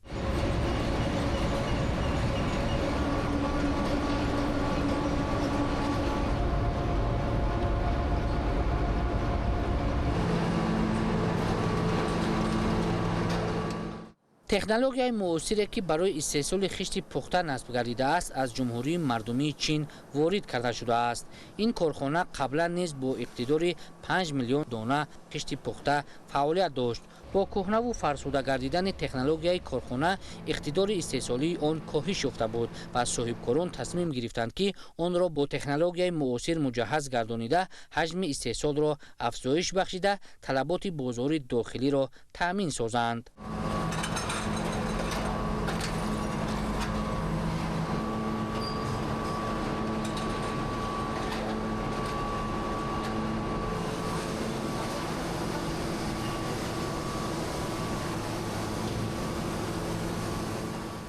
تجدید و نوسازی کارخانه استحصالی سال 2023 آغاز گردیده امروز در زمینه دستگیری های پیوسته حکومت مملکت کارخانه با خط نو تکنولوژی پیوست گردید. سوهای صنعت در رشد اقتصاد ملی نقشی بزرگ می‌بازد. در دوره سفر کاری پیشوای ملت محترم امامعلی رحمان به شهر حصار جمعیت دارای مسئولیتش محدود تاجیک автокараван به استفاده داده شد. کارخانه از نو تجدید گردیده با تکنولوژی نو تامین کرده شد. خش‌هایی که در کارخانه استحصال کرده میشوند صفت خوب دارد. برتریت تکنولوژی نو یعنی روبور نیز در همین است. در این کارخانه هم متخصصان چینی هم متخصصان تاجیک کار و فعالیت می‌نمایند.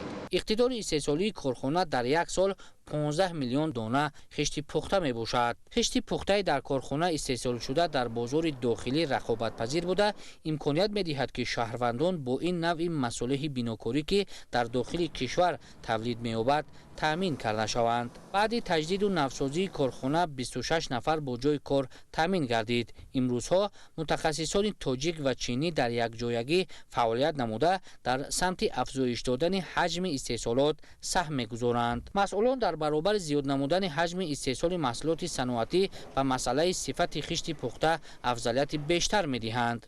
مورد ذکر است که حکومت جمهوری تاجیکستان جهت رشد ساحه صنعت و رسیدن به هدف چهارم ملی صنعتی کنونی با سرعت کشور شریکی دولت به بخش خصوصی را در محور توجه قرار داده تشبس‌های صاحبکاران محلی را در سمت بنیاد و تجدید کارگاه و کارخانه‌های نو صنعتی دستگیری می‌نماید. عین زمان در مجموع در شهر حصار 18 کارخانه استحصال خشت پخته موجود است که اقتدار استحصالی آنها سال به سال افزایش یافته در یک سال قریب به 95 میلیون دانه برابر گردید.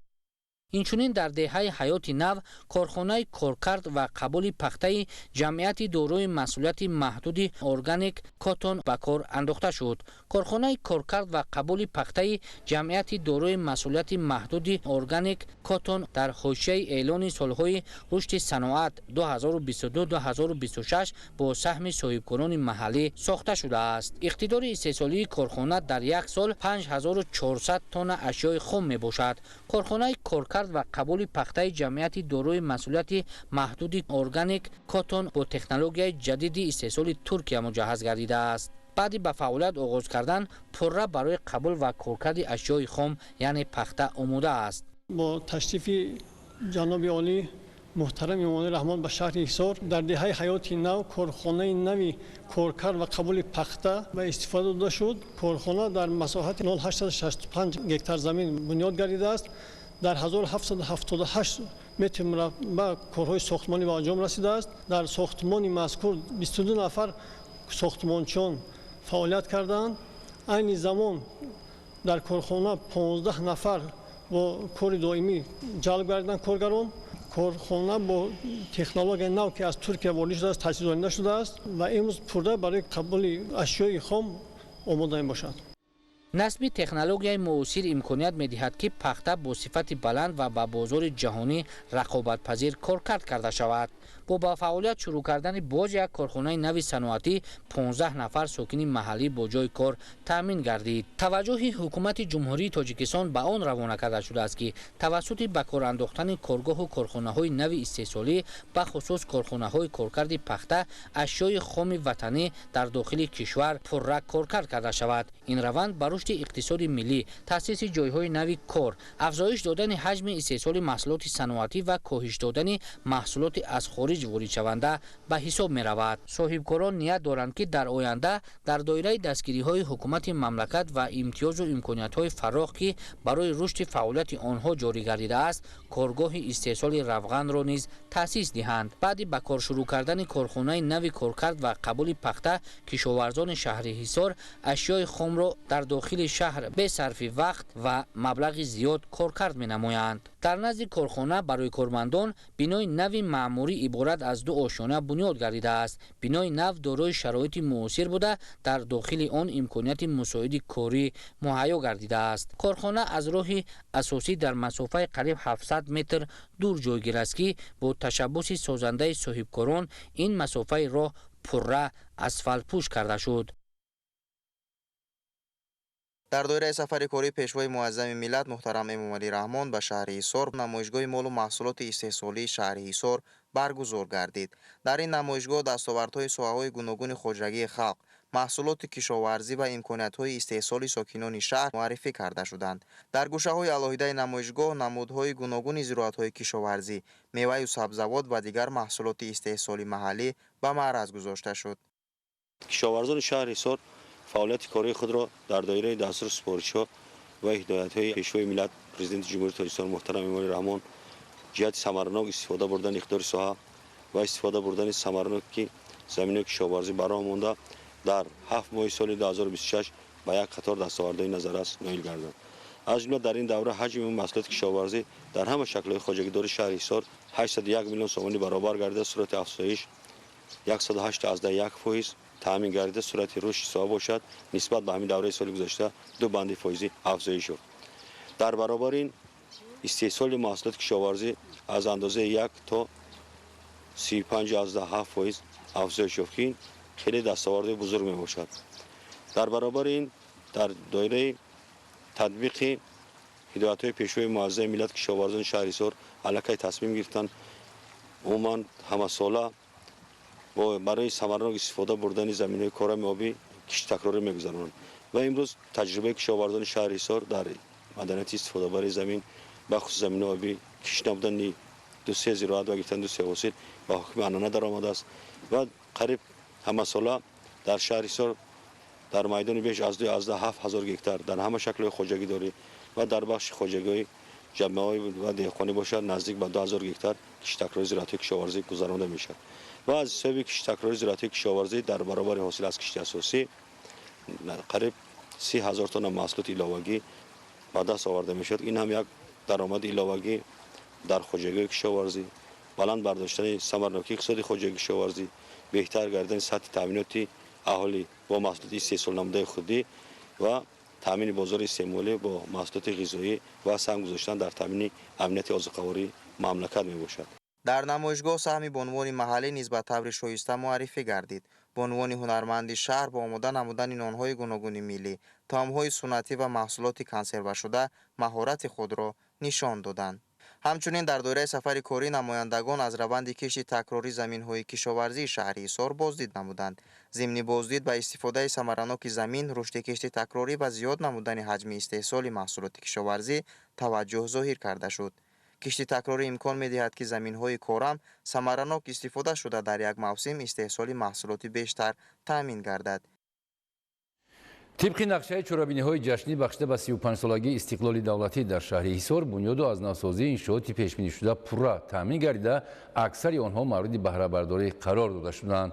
همزمان کارهای آبادانی و سازندگی در حدود شهر با مرام ادامه داشته برای بهتر نمودن شرایط زندگی ساکنان تدبیرهای مؤثر عملی می‌شوند. گزارش در این خصوص